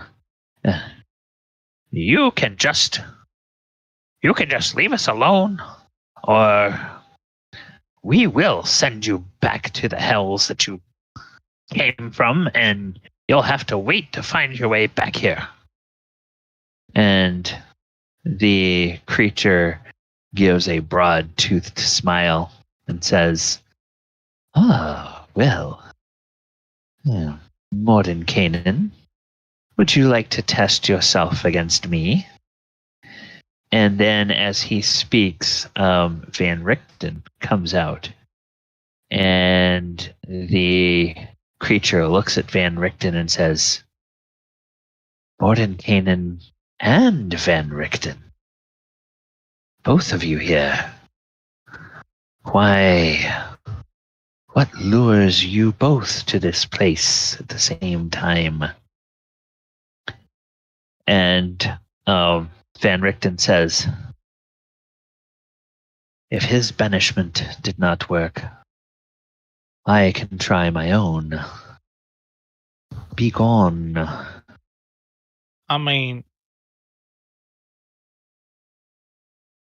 can we try talking first? And the Arcanaloth looks at Falager and smiles and says, "Ah, someone with some sense. I am sure that we can make a deal." And it smiles, and it shows a lot of teeth in that smile when it says "make a deal." Okay, out of character. What are we here looking for again? Out of character, We're looking for Mordenkainen the and clones. Van Richten, are looking for the clones of two of their old adventuring companions, Tensor and Otiluke. Yeah. All right, here I got a deal for you. You feel like guiding us to Otiluke and who? Tensor? Tensor. Yeah. And as you start to say those names, both Mordenkainen and Van Richten will turn to Falager and go, "Hush! Don't speak those in front of this creature." Oh. And Well, I cast suggestion cast suggestion on whom? on the Argonath Okay. or the Arcanaloth. Okay. Okay. That's weird. Is that the I don't know why it did. Told us Hold the on. components. Yeah, it tells us the components, but it doesn't tell us. So it's a DC 15 Wisdom save. Yeah. Yeah. I had Okay. to hit the display. Okay. So it gets advantage on its saves.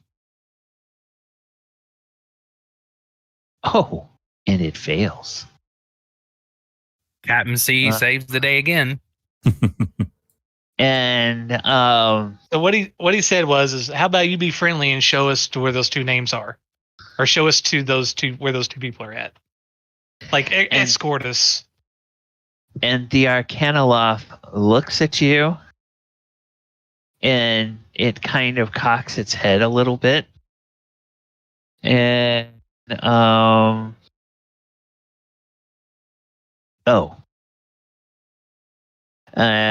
and it then smiles at you, and it says, "Silly boy. Do you think that one such as I can be charmed by a mortal like you?" And so he's immune. Yep, immune. Okay. And says, "But Mordenkainen, here looking for the famed Tensor and Otiluke, 3 of the Circle of 8. What wonders are there in the multiverse that... Tell me, Mordenkainen, are you looking to put the band back together?" And Mordenkainen says, "No, we're not telling you anything else." And he turns around and he just he's his face is just sort of purple with anger. And he points a bony finger at all of you and jabs a finger at Faerun. And none of you go telling any kind of demon folk what we're doing here. Do I make myself clear? You damned fools.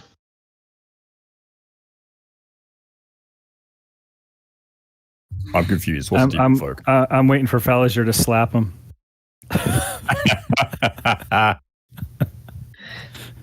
Black Mordecainan, Jesus. he hasn't insulted me that badly. Let him slide. And Van Richten says, "Demon, be gone. We will not trouble you.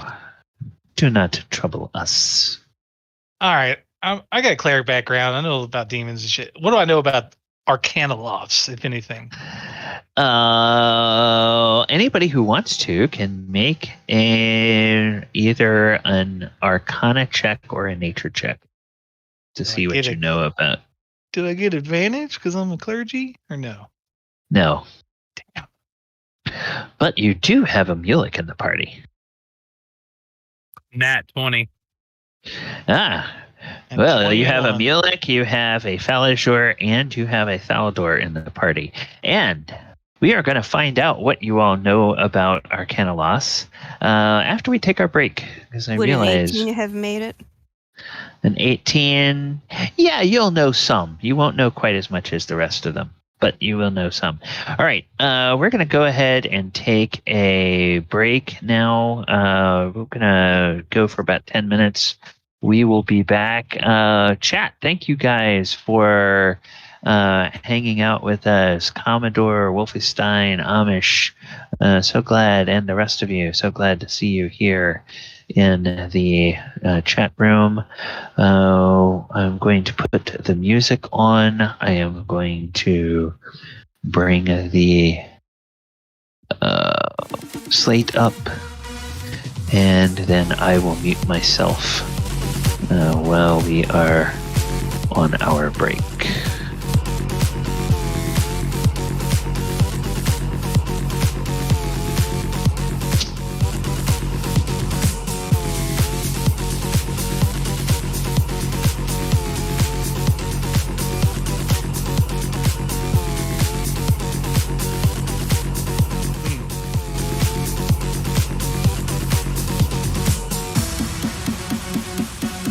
Like they're just neutral evil, so that's not like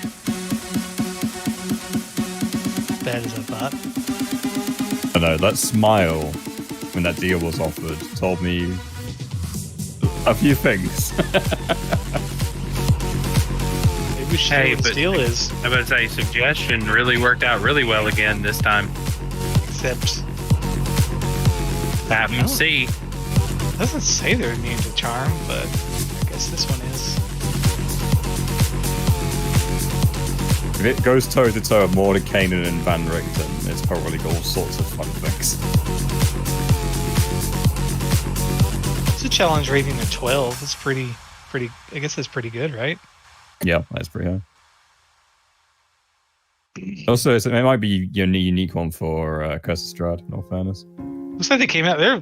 Wow, this old monster. It came out in Monster Manual, the first edition. Yeah. Or this Monster Manual 2 first edition. It's definitely an old monster. I remember seeing in older editions. Krimray doesn't know a thing about this stuff. It's completely beyond him, but I certainly know that it's old as hell. But I'd imagine there's probably a rework of it for Curse of Strahd, maybe. Either way, it's an interesting creature. I just wouldn't accept any of its deals. It reminds me that the devil went down to Georgia, just ignore him. Oh, they are immune to being charmed. Well, shit. Would have worked out great. I'm sure you'll get another chance. Who better to lead us to where we came here? Fucking Guardian. That would be handy, yeah. Any traps? Please be aware of that. Watch your step.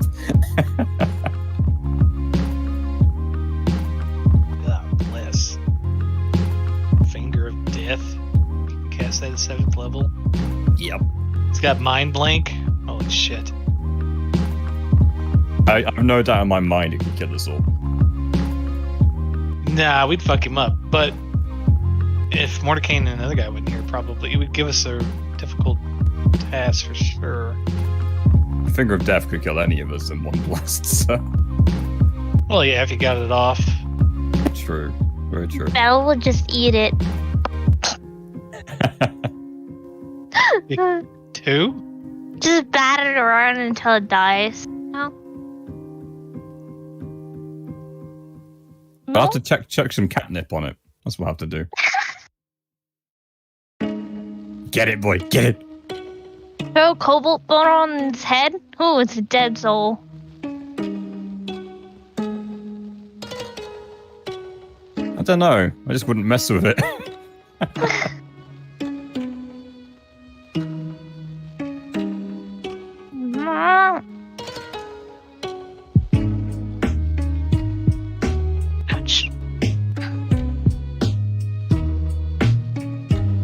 What Cremray noticed was that it came up the stairs where specifically Mordekainen told us not to go. So, it must know a way that isn't as worrisome to Mordekainen, right? Or it knows how to avoid whatever trouble there is? Question mark? I don't know, but we go through this thing slow as fuck. It was significantly faster this week. We did good. God damn animals keep getting in my way. Like 100% faster because you only went through one room yesterday, and now you guys went through 2 rooms today. Right? We doubled our speed. See? I think we'll probably get through 3 or 4 by the time we're done. Why the hell would the freaking wizard speak in a temple of death? That's what I want to know. Well, like they said, it wasn't always a temple of death. It used to be their home, but then it got ruined. What, didn't it? Whenever Strahd came over?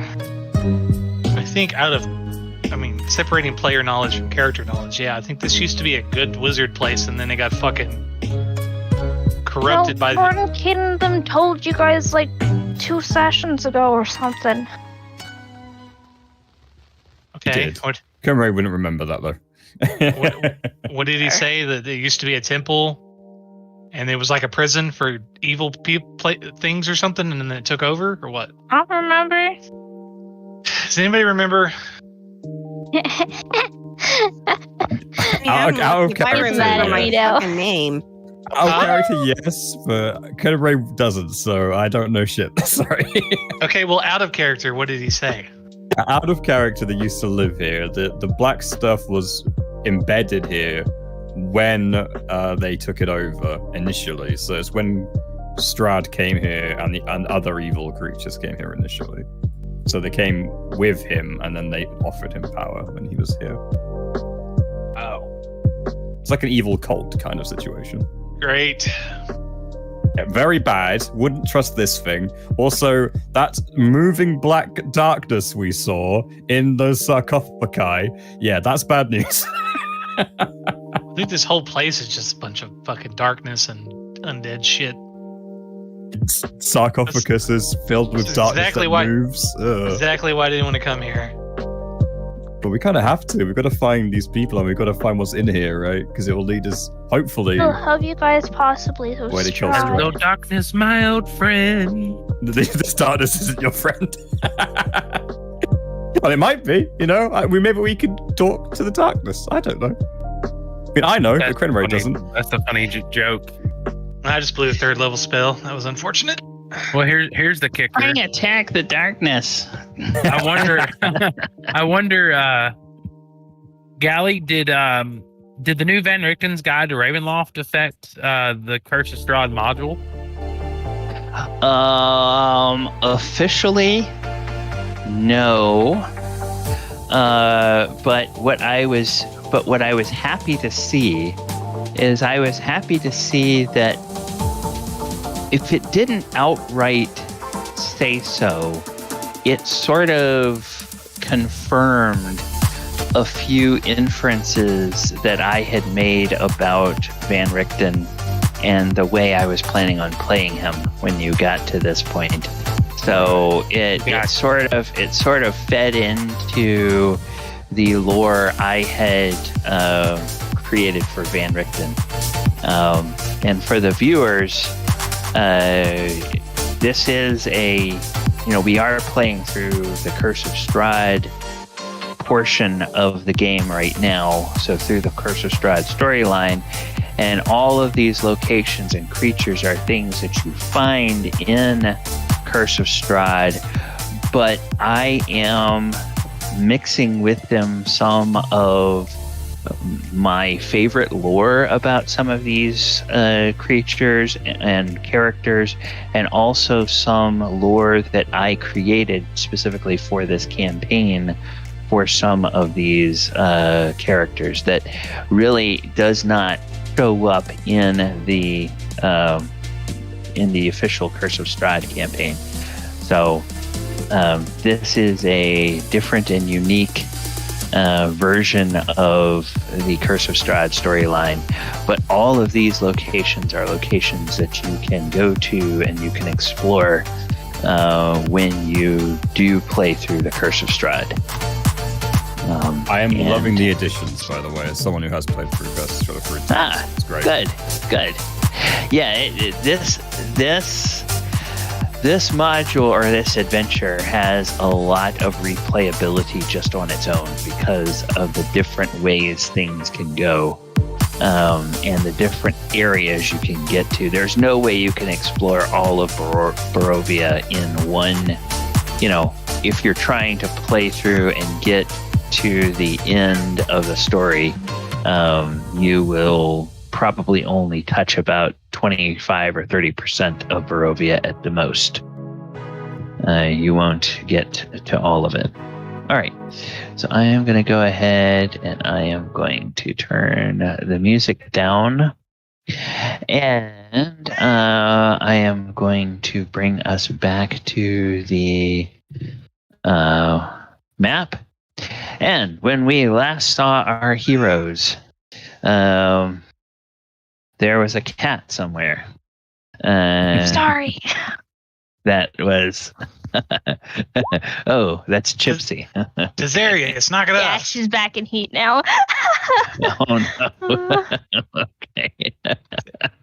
Save us all. Okay, so we have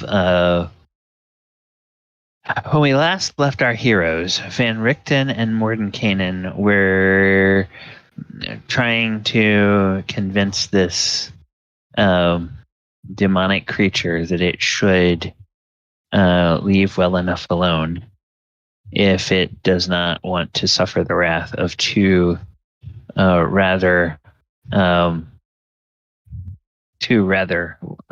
powerful spellcasters. And go ahead. It was about to make Felazure an offer. What was that all about? Oh, it looks at Felazure and says, well, suppose I do guide you to this place that you want to go, presuming that I know where these eminent personages are. What would you do for me? If I do a service for you, you must do a service for me. Perhaps you could bring me something from your travels. Something that would further my research.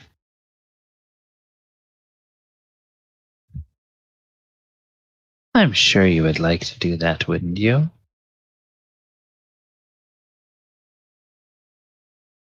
What do you want?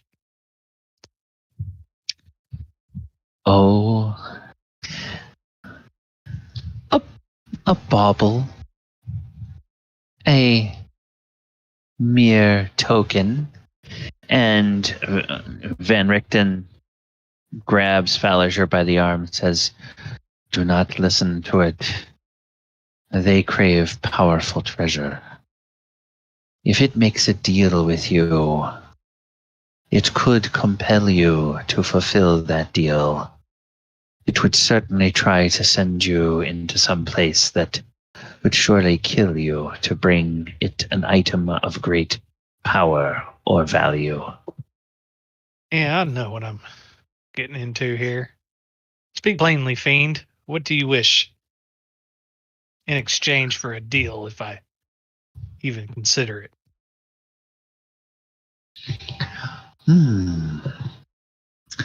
I think you have perhaps named the price yourself. If I show you where these are, all I would ask you in return is to bring me a scroll with the wish spell on it. Would you do that for me? Falliger just fucking busts out laughing. He's like, "Oh, is that all? That's all you wanted? Sure, hell, let me just reach into my trousers right here and whip one out for you. How's that for a wish spell?"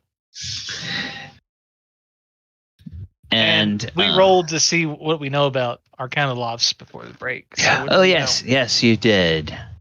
Okay, what you know about Arcanaloths is you know that they are lie, and they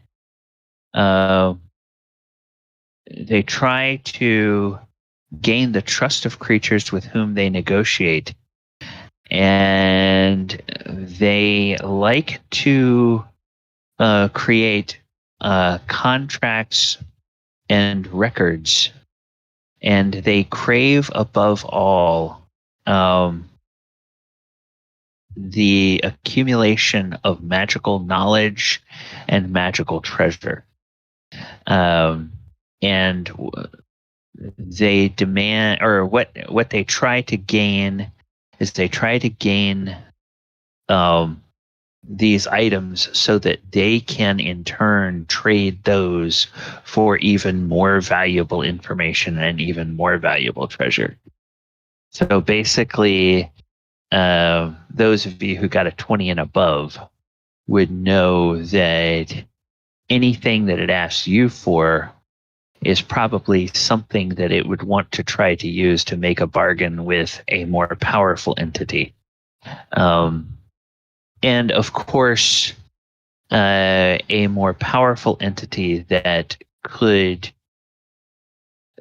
bring it a more lucrative contract could very easily get it to divulge the information about the other creatures and individuals it has met and made deals with. So, you make a deal with this guy, and 20 years from now, it might be making a deal with some sort of demon lord. And for whatever reason, if that demon lord thinks, oh, a bard would be a good vessel for something, then this Arcanaloth would be very likely to send it right to you.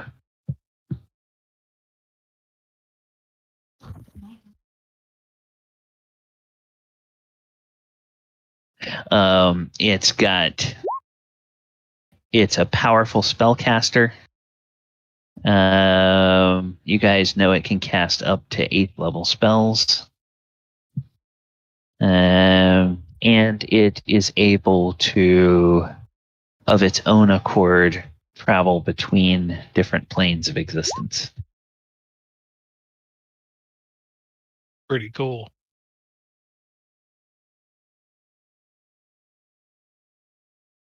We don't slap this one. And Van Richten looks at you and says, I would not advise it. Well, seems like we're at a bit of an impasse here. So, what do you want to do about this? And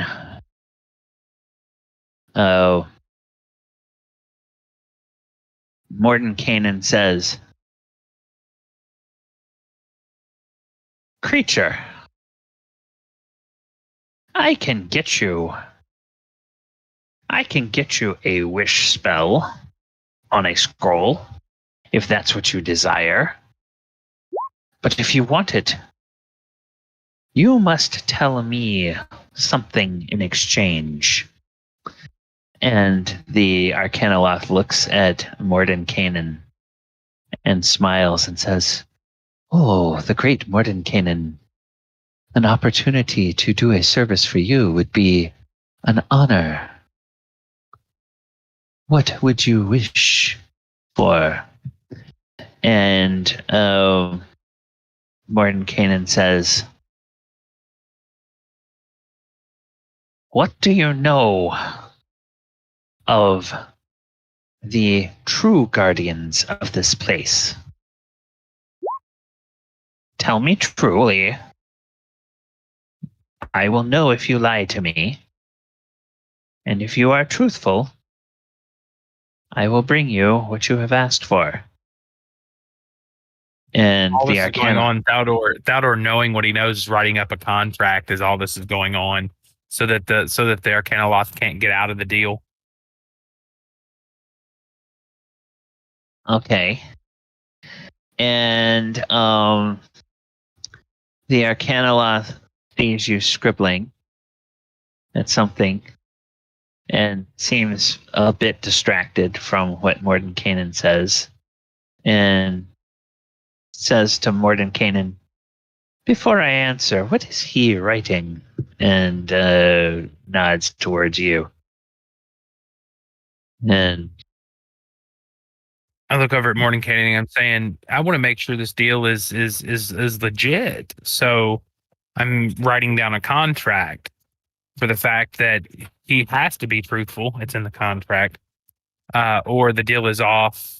All the legal jargon that would be in a contract that Thal'dor would know. He's sitting there just meticulously, he's a quick writer, so he's just writing it down, the conversation. He's writing down everything that would be pertinent to the deal that Mordenkainen wants to make with the Arcanaloth. And the Arcanaloth,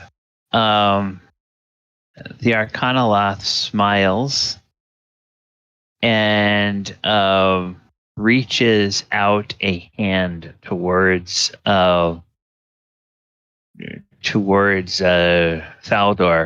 and then just with its fingers just sort of beckons you towards him. Says, come, let me see this contract you are creating. That's fair.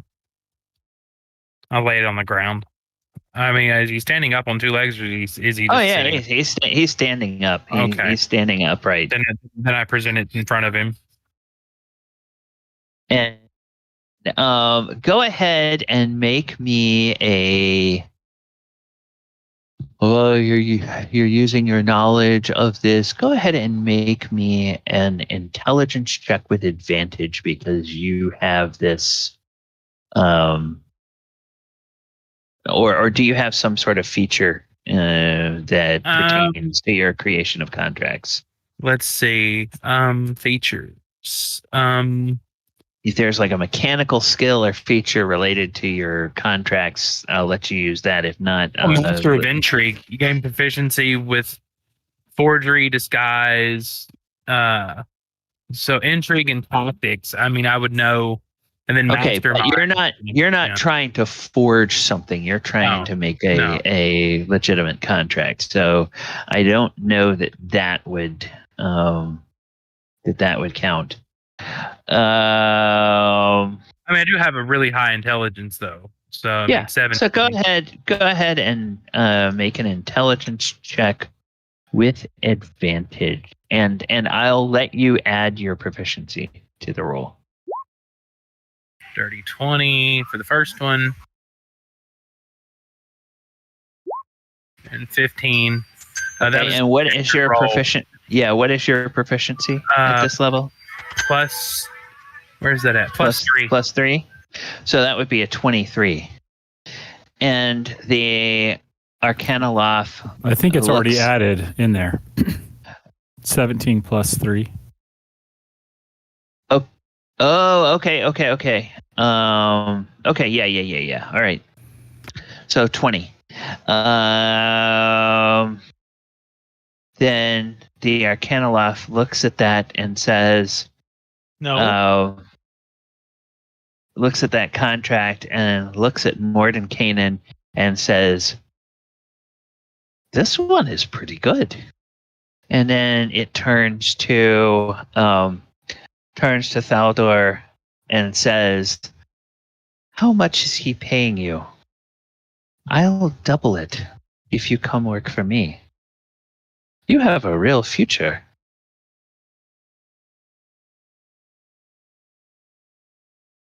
Sorry, give me 1 second. I had a phone call. Okay.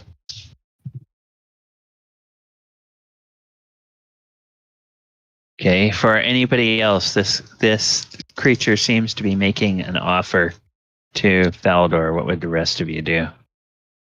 Comrade's shaking his head. He doesn't approve. First, Mordenkainen says, don't make a deal with it. And now he's making a deal with it. And everyone's like, what the fuck? Meanwhile, in the background, Desarius and Mulek are wanting to check out this other room. Okay. We're like, la, la, la, we're off doing something else. La, la. Okay. So you were looking down the hole? Or you were... I did, and then I kind of wandered back over as Mulek took interest in the open doorway, so I joined him. Oh, you were looking down this hallway? Okay. Yeah, I'm looking through it with my hyena as well. Okay. This hallway here, we'll wait until Michael gets back from the phone. I don't know if it's extra glazed, helps, but yeah, 23. Glazed amber covers the walls of this 20-foot wide, 70-foot long arched corridor.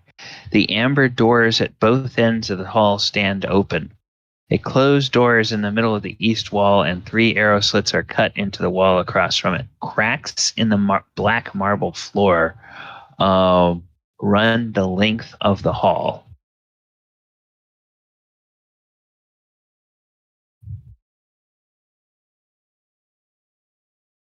I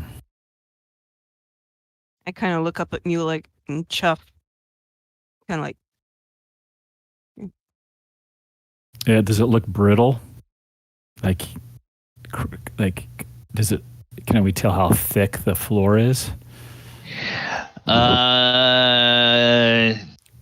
You're gonna lean down, or you're gonna kneel down and inspect it. Yeah, just like see how deep. If they're really deep cracks, or they're just roll an investigation. Roll an investigation check. Okay. While I do that, I'm gonna grab the stone speaker crystal while I do the investigation because that gives me advantage. Sorry, guys, I'm back. Okay. At 20, way to go, Mulek. All right, you're back, Michael. Mulek, the floor is very thick, but these cracks appear to have been made by something incredibly heavy that has probably moved across this area. Mulek, did you grow up in a city? Did you grow up in a town? A farming village, long saddle. Okay, farming village, great. You would know this then. What it brings to mind is in some places out in the farmlands where in the villages there's like these flagstone squares. Mm-hmm. And sometimes the farmers will bring like their very heavy farm equipment through the village, and from time to time it's so heavy that it will actually crack some of the flagstones of that. And that's about what it seems like something really heavy has been over this area. Okay. Clearly, there's nothing there now, but I'll just whisper my breath with Des next to me. Is like something heavy. Okay. So Thaldor, well, that's going on. The Arcanaloth seems very impressed with your work as a contract, and has asked you what Mordenkainen is paying you, and says that he will double it if you come and work for him. Sorry, my friend, I appreciate the offer, but Mordenkainen's not paying me. I did this of my own accord. But yeah, Mordenkainen, that is an idea. Can I receive payment for this? And Mordenkainen looks at you, and his face just sort of gives like this thunderous look, and he says, "The lot of you keep annoying me. I'm going to pay you by throwing you down the hole there." Well, I was just trying to help. I wasn't being a hindrance, but okay. And the Arcanaloth says, "No, Mordenkainen. Don't be that way. This one has a real talent with these contracts. I don't even think I could find a loophole through these. I tell you what, boy, I'm so impressed with your work that I will sign your contract for you. Mordenkainen, will you sign the contract that your protege created?" "He's not my protege. But, damn it, if it'll get you to give me a straight answer, sure." And so he looks over the terms, sees that you've written down everything they talked about, and Mordenkainen will sign it. And the Arcanaloth asks you to bring the contract over to him, and it will pull a pen out of its a quill out of its robe, and it will sign it in an elegant script. And it's in a language that you can't read. So you don't know what name it signs. What language is it? Do I recognize it? You're not there. Thaldor is there. You're not going up and standing next to the Arcanaloth while he signs this contract. Because Van Richten is holding you back from getting too close to it. So no, you can't see what it says. Yeah, because if it was infernal or something like that, I wouldn't know, but I would know Draconic. That's about it. Yeah. And then you notice that as the Arcanaloth signs and finishes signing, the name that it signs, it kind of glows, and Mordenkainen's signature glows, and there's a little glow that surrounds the Arcanaloth and surrounds Mordenkainen, and then the signatures and the entire contract just sort of appear to dissolve in front of you. And even as you're holding it, it just sort of dissolves in your hand. And Mordenkainen nods, and the Arcanaloth nods. Says, "Yes, the contract is binding on us both." And Mordenkainen repeats his question. "What do you know truthfully about the real guardians of this place?" And the Arcanaloth says, "There is but one left, And he is so far gone in his madness that he doesn't even remember his own name. You will find him below in his study. As for what else is here, beware of the servants of Strahd. They visit this place from time to time, and the things that are in here, do not attack them. They will not hesitate to attack other intruders, though. That is why I confine myself to an area where I can watch the entrance and make deals with those that are less foolish than you and your group. Mordenkainen, I do not deceive myself. Between you and Van Richten, you are more than a match for me. And your companions seem quite capable in their own right. I will leave you to search this place in peace. But do not come after me. You know that my kind have very powerful friends. If you disturb me, I will have to engage them. They will not be so easily swayed as I am. And then it smiles a large two smile at all of you, and it says, "Happy hunting, you lot." And it turns and it begins to walk down the stairs. And as it walks down the stairs, it just simply vanishes.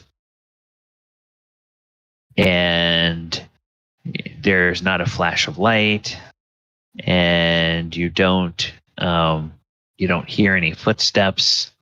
It just seems to be gone.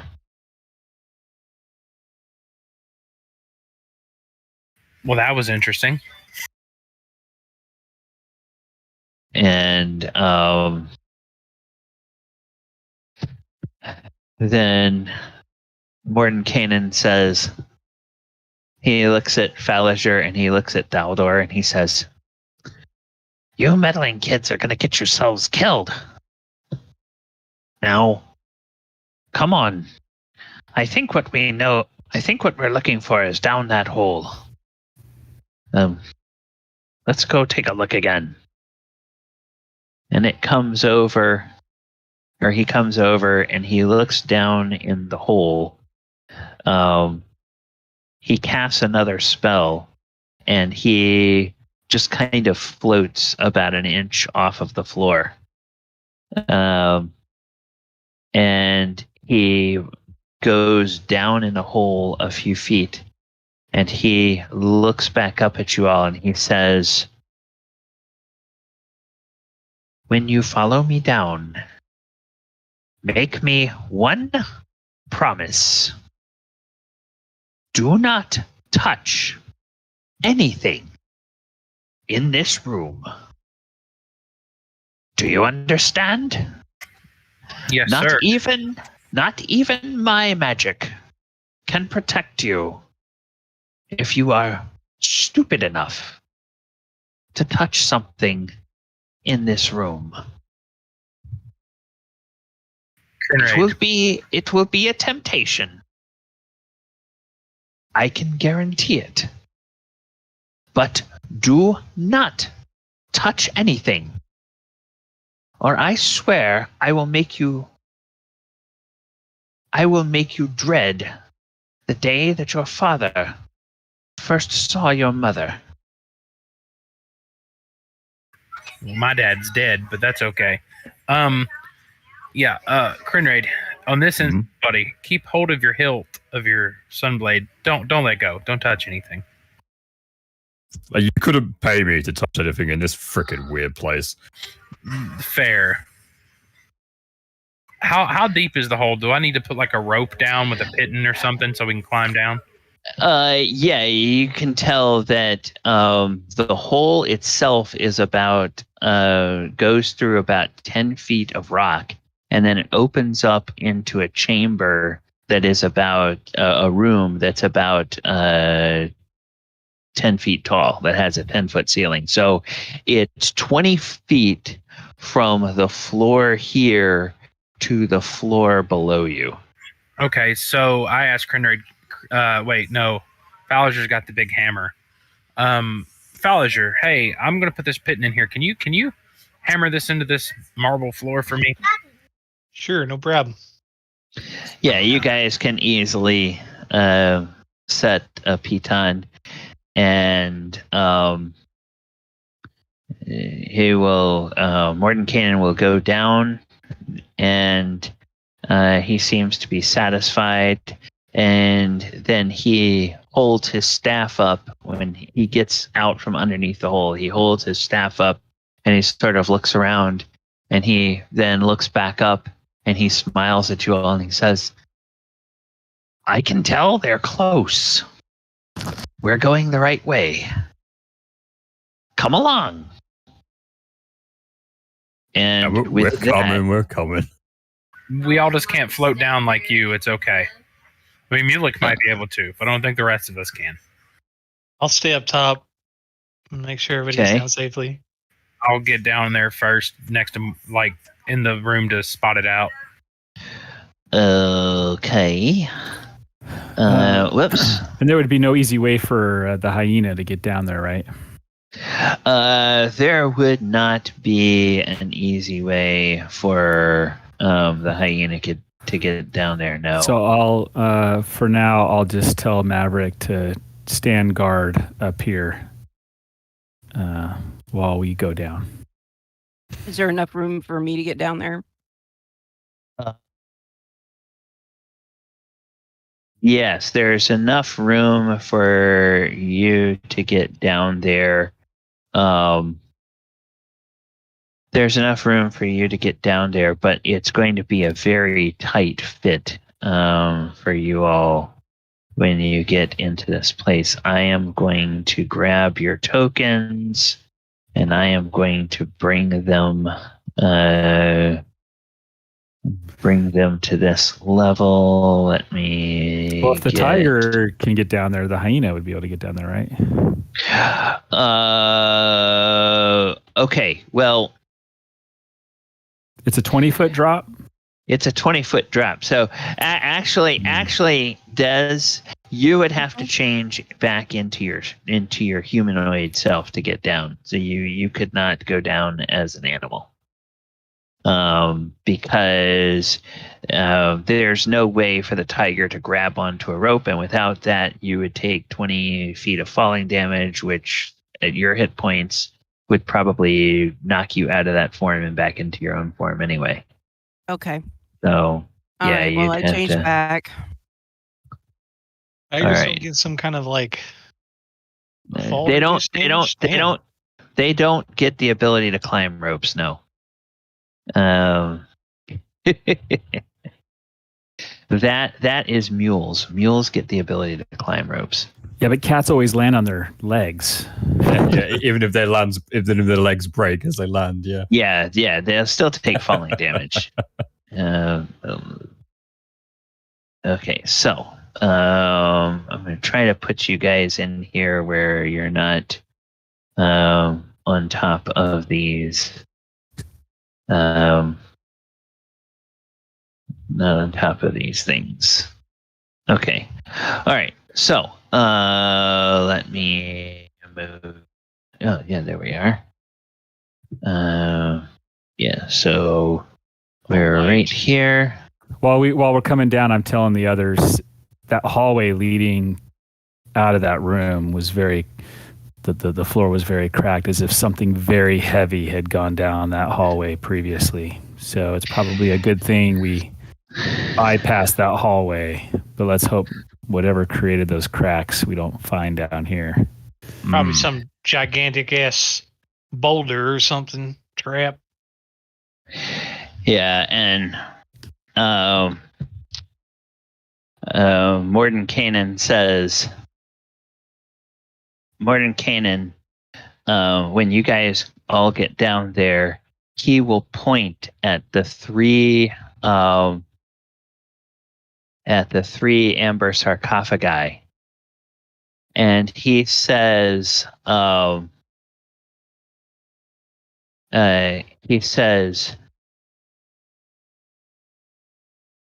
"Trust me when I tell you what I know of these of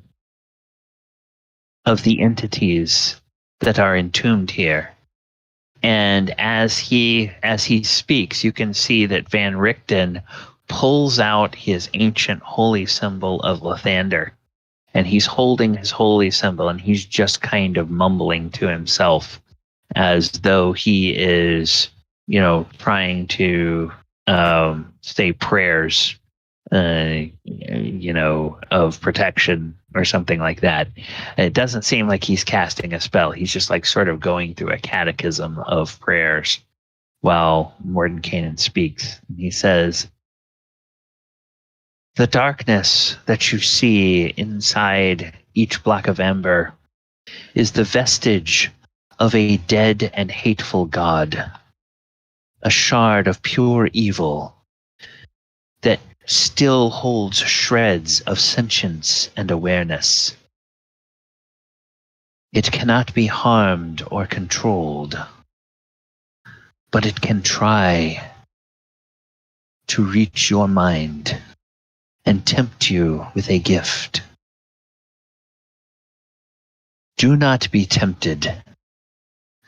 Any gift you receive from such a vestige has a terrible price that you are not prepared to pay."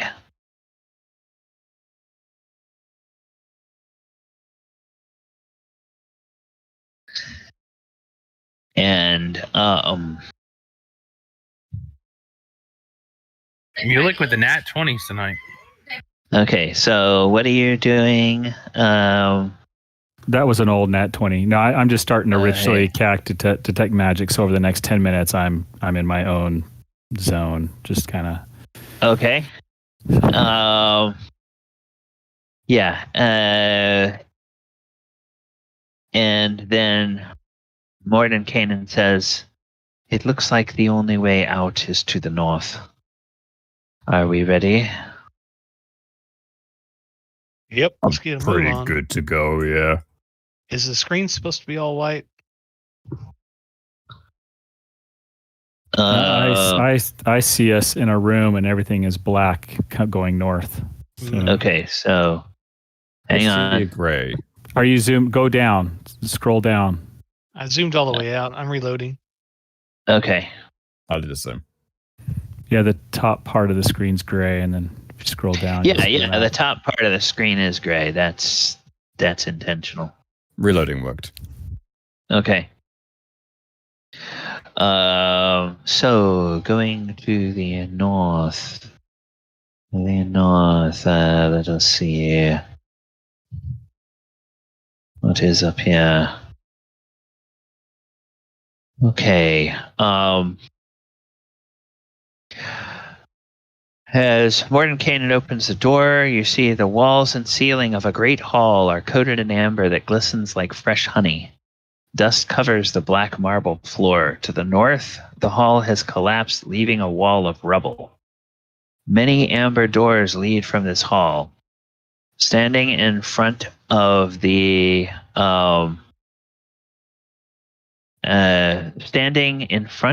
door as Mordenkainen opens it are 3 creatures. And these 3 creatures look like old women. And it looks like they have been trying to open the door, coming into this way, or coming into this room.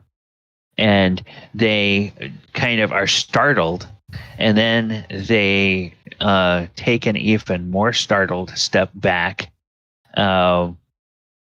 when they see Mordenkainen, and they produce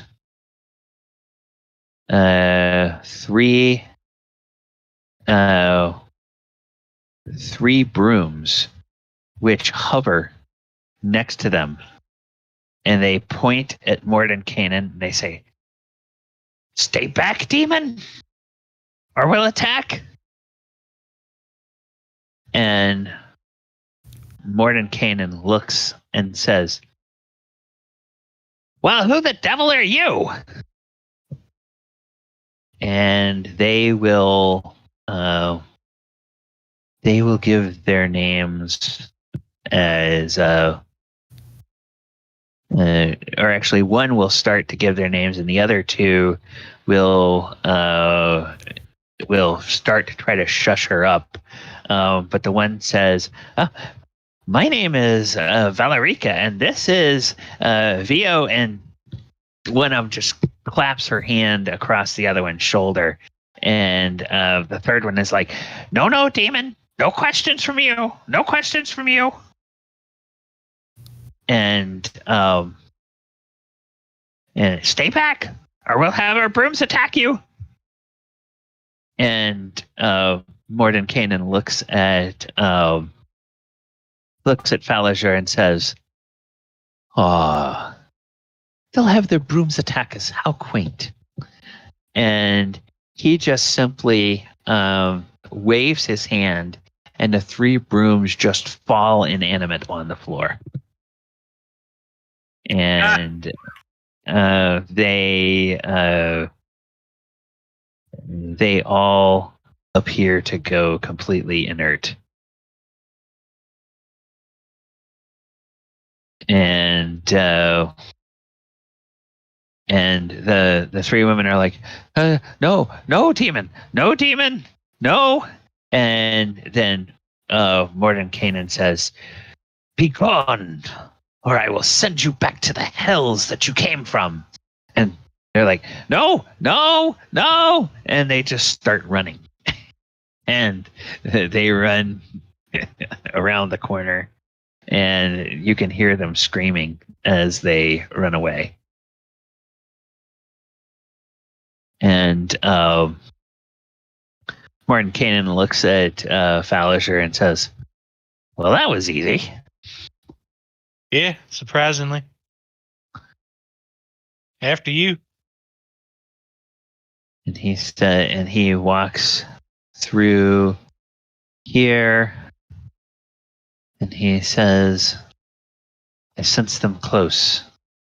And he moves over to this door, and he holds a hand up, puts his palm on the door, and holds his staff, and he closes his eyes. And then after a minute, he shakes his head. No, not in here." And then he walks up here, and he puts his hand on this door, and he closes his eyes. And then you see a smile broaden on his face. And he turns and he looks at Faerun and he says, Yes. Here, I think." And this door, he will Oh, come on. Dang. This door, he opens the door, and there is there is a white marble bed stands in the center of this bare stone room. Its mattress long since rotted away. Golden hawks perch atop the bed's corner posts. The room's remaining furnishings have been reduced to dust-covered heap. heaps. Cobwebs cover arcane sigils carved into the walls. And actually on the bed, there is a body. It's a body that looks like it is sleeping, but is ancient, and it is indeed looks like a wizard. And Mordenkainen says, he looks at Faerun, who walks in the door, and he says, "Behold, this is Tensor, or Tensor's clone, to be precise, stored here in case he was slain. Now all we need to do is find Otiluke and revive them." How do you revive a clone? That's why I have Van Richten along. That's his department, not mine. And he walks over and he reaches out and he touches Tensor. Tensor's skin is extremely pale. It's the pale skin of someone who hasn't been in the sunlight for probably centuries. It's really, really pale. And he says, "Soon, my old friend, you'll be back with us.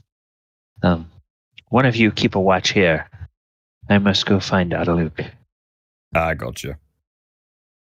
And he steps out, and he comes up here, and he takes a look this way. And you can hear the screams of those. You can hear the screams of those women as they're running away. And Mordenkainen just sort of says, "Forget about them. Maybe have somebody watch that way in case they come back. But I doubt they would be much of a bother." And then he comes over here, and he does the same thing, holds a staff up in one hand, lays his palm against the door, closes his eyes, and then after a few seconds, he smiles again. He looks over at Faerun. He says, "Yes." And when you go into this room, you see the furnishings in this bare stone room have succumbed to decrepitude. Laying on what would have the remains of the bed is a figure, a human figure that looks like a wizard. And standing in the center of the room, its head scraping the 10-foot-high ceiling, is a vaguely man-shaped construct made of dark wood and riveted iron. Its helmed head stares blindly in your direction. Cobwebs stretch from this terrible artifice to the wrecked furniture that surrounds it. And Mordenkainen says, "Quick, boy, what is this? Do you know? Come in, it's perfectly harmless."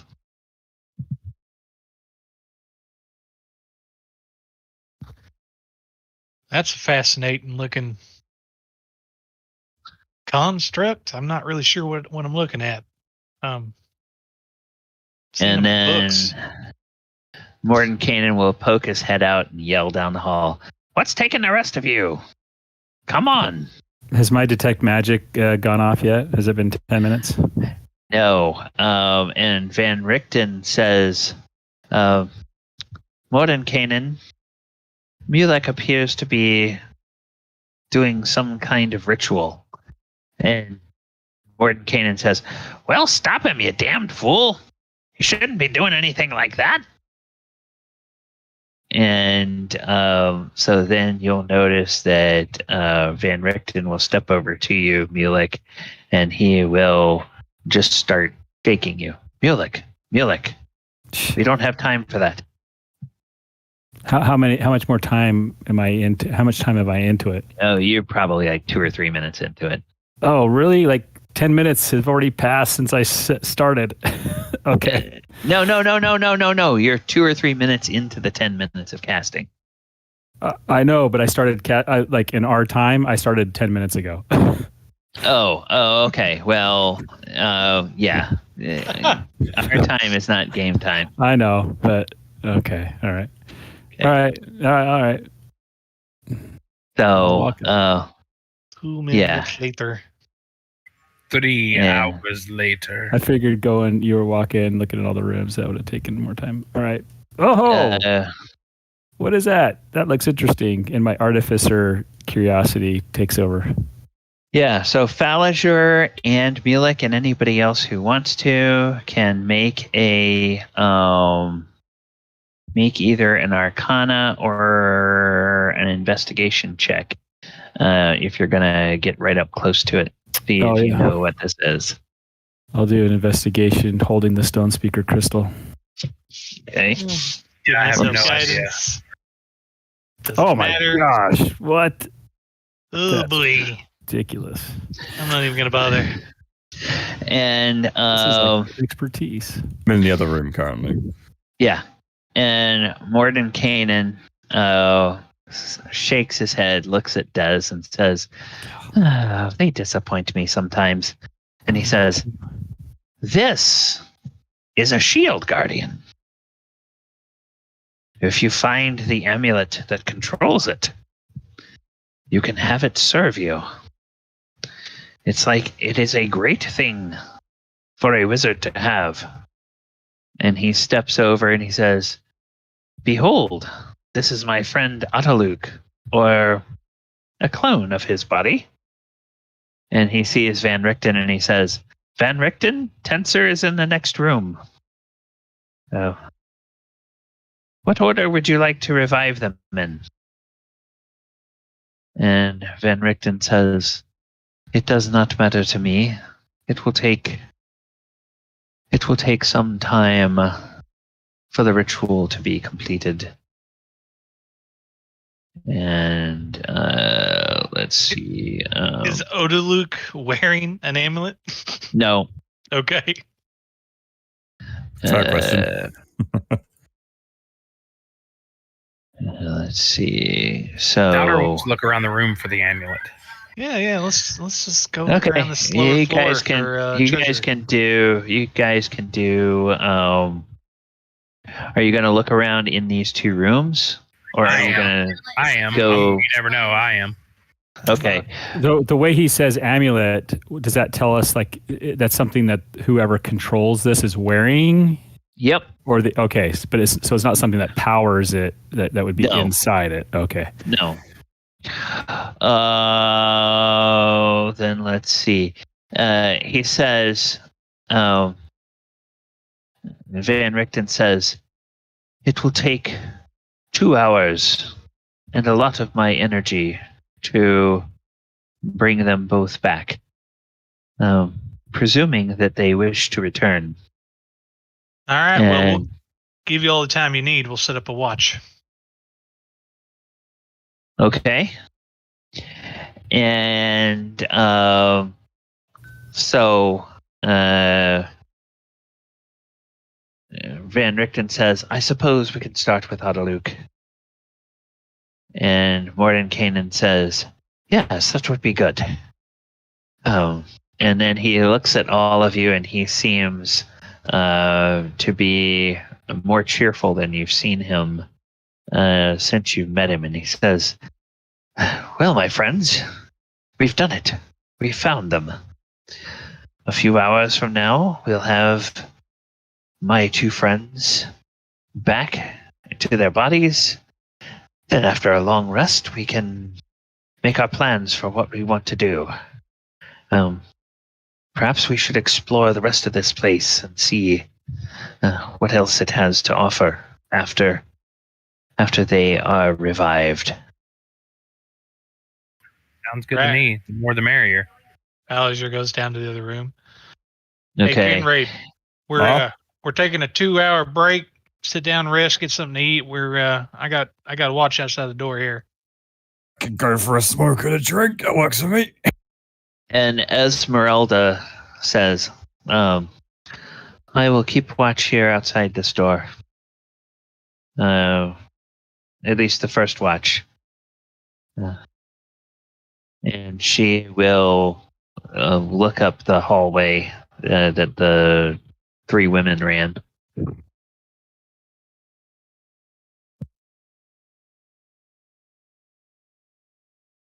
And so, Thaldor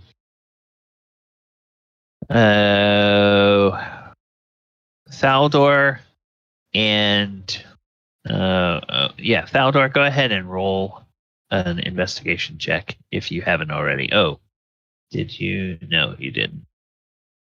Oh, yes, you did. I'm sorry. He rolled. That was the other one was to find out what that big thing was.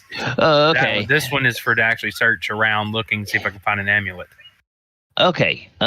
You scour every bit of this place, and you do not find anything here. However, with an investigation of 25 and hearing what Mordenkainen said about the fact that it takes someone wearing an amulet to control this shield guardian, you look at all the cobwebs that are on the shield guardian, and you realize that if the person that had the amulet is still down here, they are probably dead and have been dead for a long time. And probably nobody is using this amulet because it's just standing here as though it's an inert statue and looks like it has for centuries. I tell Mulik outside the door, and then I tell Falliger. It's like, yeah, I think we're safe. I don't think anybody is going to. I don't think anybody's going to activate this thing anytime soon. I couldn't find anything in the room, so I think we're all right for now. Mordenkainen will leave. Mordenkainen will leave Van Richten to do the ritual, and he will step out and he will say to Thaldor and Mulik, he will say, "Oh, well, we should at least try to find that amulet. That would let one of you lot have control of that thing." What are we looking for? What does it look like? How big? Does it give off magic? And he looks at you, and he says, "Astonishing. And then he turns to Thaldor and he says, "Does he always ask such stupid questions? Of course it's magic, you fool." I wouldn't call it stupid, but he's being inquisitive. I mean, he's asking the right questions. We've never seen anything like this before, so for us, this is all new territory. So I think Mulik was in the right. God. What kind of magic academies do they have in this plane of yours? Stop interrupting me, and I'm going to go back over and start my ritual all over again. Whoops. And I'm going to tell my jackal, keep watch over me. Alert me if you sense any danger. And Mordenkainen just shakes his head and says, "In my day, you would have learned how to control a shield guard." We won't go there. First year of Wizards Academy. Des, not you two. Just don't pile on. As I'm concentrating, I'm doing the talking with my hand at him, just like blah blah blah blah blah, and I'm concentrating on my ritual. And Mordenkainen just sort of shakes his head, and then he walks back over to Thaldor and he says, "So I'll have you know that demon paid you a great compliment today. I don't know if you're aware of that." I kind of picked up on it, but this isn't my first rodeo of making contracts. But I thought, to the betterment of you, my idea was that you needed that contract, because without it, it'd been his word just against yours, and you needed some leverage. So I appreciate that. Thank you. Yes, that's Arcanaloths. They prize the promise of treasure above all else, and that contract is binding on me. So before I leave Barovia, I will need to go back to the mansion and get a scroll of wish for that creature. Yeah, I'm glad you just got wish spells just laying around. That's real fucking helpful. As Falazir kind of like mocks at him from down the hall. And I look back at Falazir, and I put my, as Mordenkainen looks at him, put my finger to my mouth in a shh motion, like, thinking to myself, this man could kill us.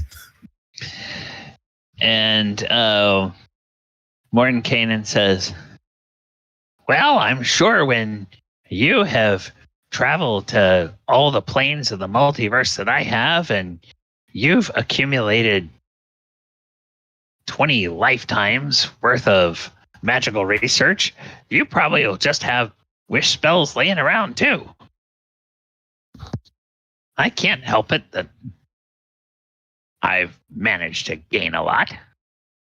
And tell me, how many spells are called Falazir's spells? None. That's how many." Falazir just kind of whispers in his breath, like, "Yeah, I wish you'd get laid, you grumpy old bastard."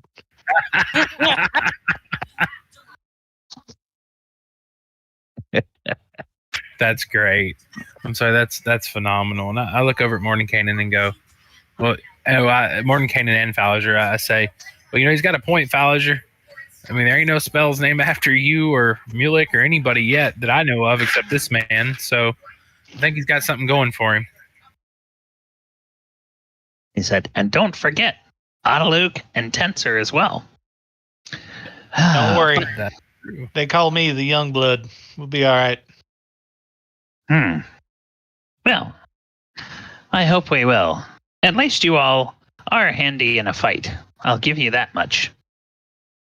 And with that, as Mordenkainen kind of begrudgingly acknowledges that you all are good for something, as he fishes out a pipe and then fishes out some tobacco, and he starts to load his pipe up and looks like he's getting ready to light up, we will pull the curtain down on this session of Sword Coast Chronicles.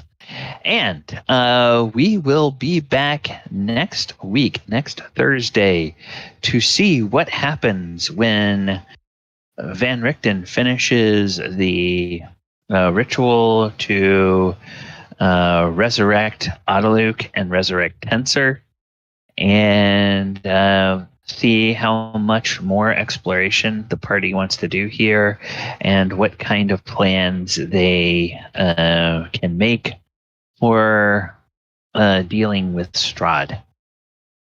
All right, everyone. Players, thank you guys for coming out. Viewers, thank you so much for joining us tonight. Appreciate you being with us and spending a bit of your Thursday with us. As per usual, I would like to end the evening by letting Paul and Michael tell us a little bit about what's coming up on their online streaming. Paul, will you be doing or participating in any streams, or be doing anything between now and next Thursday that you want to let the viewers know about? Yes, I will be appearing as a guest on the Mutants and Masterminds stream by the Plastered Dragon. It's Saturday, June 26th at 3 p.m. EST. So I'm going to be having some hero fun where I play the bad guy. Oh, okay. All right. So you'll be making a guest appearance. That'll be Saturday the 26th. So we have one more session before that comes up. But good. And what's the podcast called again? Or the show? It's Mutants and Masterminds? Mutants and Masterminds by the Plastered Dragon on Twitch. And Masterminds by the Pasta. That's all one word, the Pasta Dragon. Oh, so the Plastered Dragon. My apologies. Oh, drunk. Yes. The Plastered Dragon on Twitch. All right. So, all right, great. June 26th. Be on the lookout for that, everybody. 3 p.m. Eastern Time. Okay, and Michael, between now and next Thursday, what can people find over on Doors of Fear? On my Doors of Fear channel, we are hopefully tomorrow night playing Dragon Heist again after a 3-week hiatus. One of my players has been out of town for 2 weeks. And they're at such a pivotal point, I can't just continue the story without them. Okay.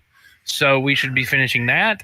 Hopefully on the Tuesday, the 22nd, I will be playing and streaming Dark Alliance D&D, which is the story of Icewind Dale played on the PS4 through the new game that was just released on the 22nd. So that's this coming up Tuesday. Wonderful. Yeah. It will be, they're releasing, it's called Dungeons & Dragons Dark Alliance. So it is the story, I believe. I'm not sure if it's the full campaign, but it's pretty much the story of Icewind Dale. Okay, great. Wonderful. So you guys can look for that over at the Doors of Fear channel, twitch.tv.com/Doors of Fear. And for Paul's, it's twitch.tv/The Plastered Dragon for the stream that he will be on a couple of weeks. I will be doing more streams here Saturday night. We will have our regular Saturday night 2nd edition Greyhawk game that they are in the middle of the Temple of Elemental Evil. They have finished clearing out the first level of the moat house. They have leveled up and geared up again at the village of Hamlet, and they are returning to the moat house to begin exploring the second level, because they do know there is a downstairs to the basement. Then Sunday, we are not having our Walker of Waterdeep game this week because I have a conflict. And Monday night, for Monster Monday, we are going to be taking a look at another classic D&D monster this week.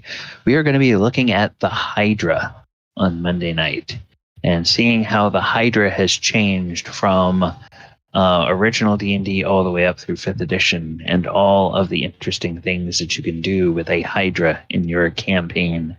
And it's kind of a fun monster to play with if you want to do that. And then, of course, next Thursday we will be back for another edition of Sword Coast Chronicles. All right, everyone. Thank you so much for hanging out. I am going to go and see if there is anyone over on the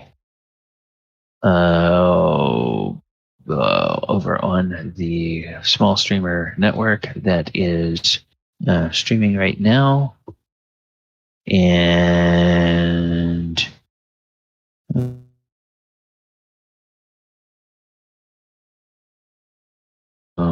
Minecraft, Apex Legends, retro gaming,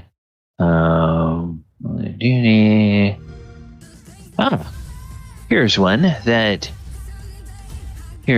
that Doors of Fear sometimes plays. There's somebody playing Sea of Thieves, so let's go ahead and raid Prism. Oh yeah, sometimes plays. I've got 180 hours in that game.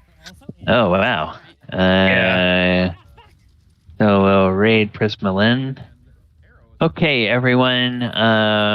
Thank you guys so much for hanging out. Hope you have a wonderful, wonderful week. Take care, and we will talk to you next Thursday.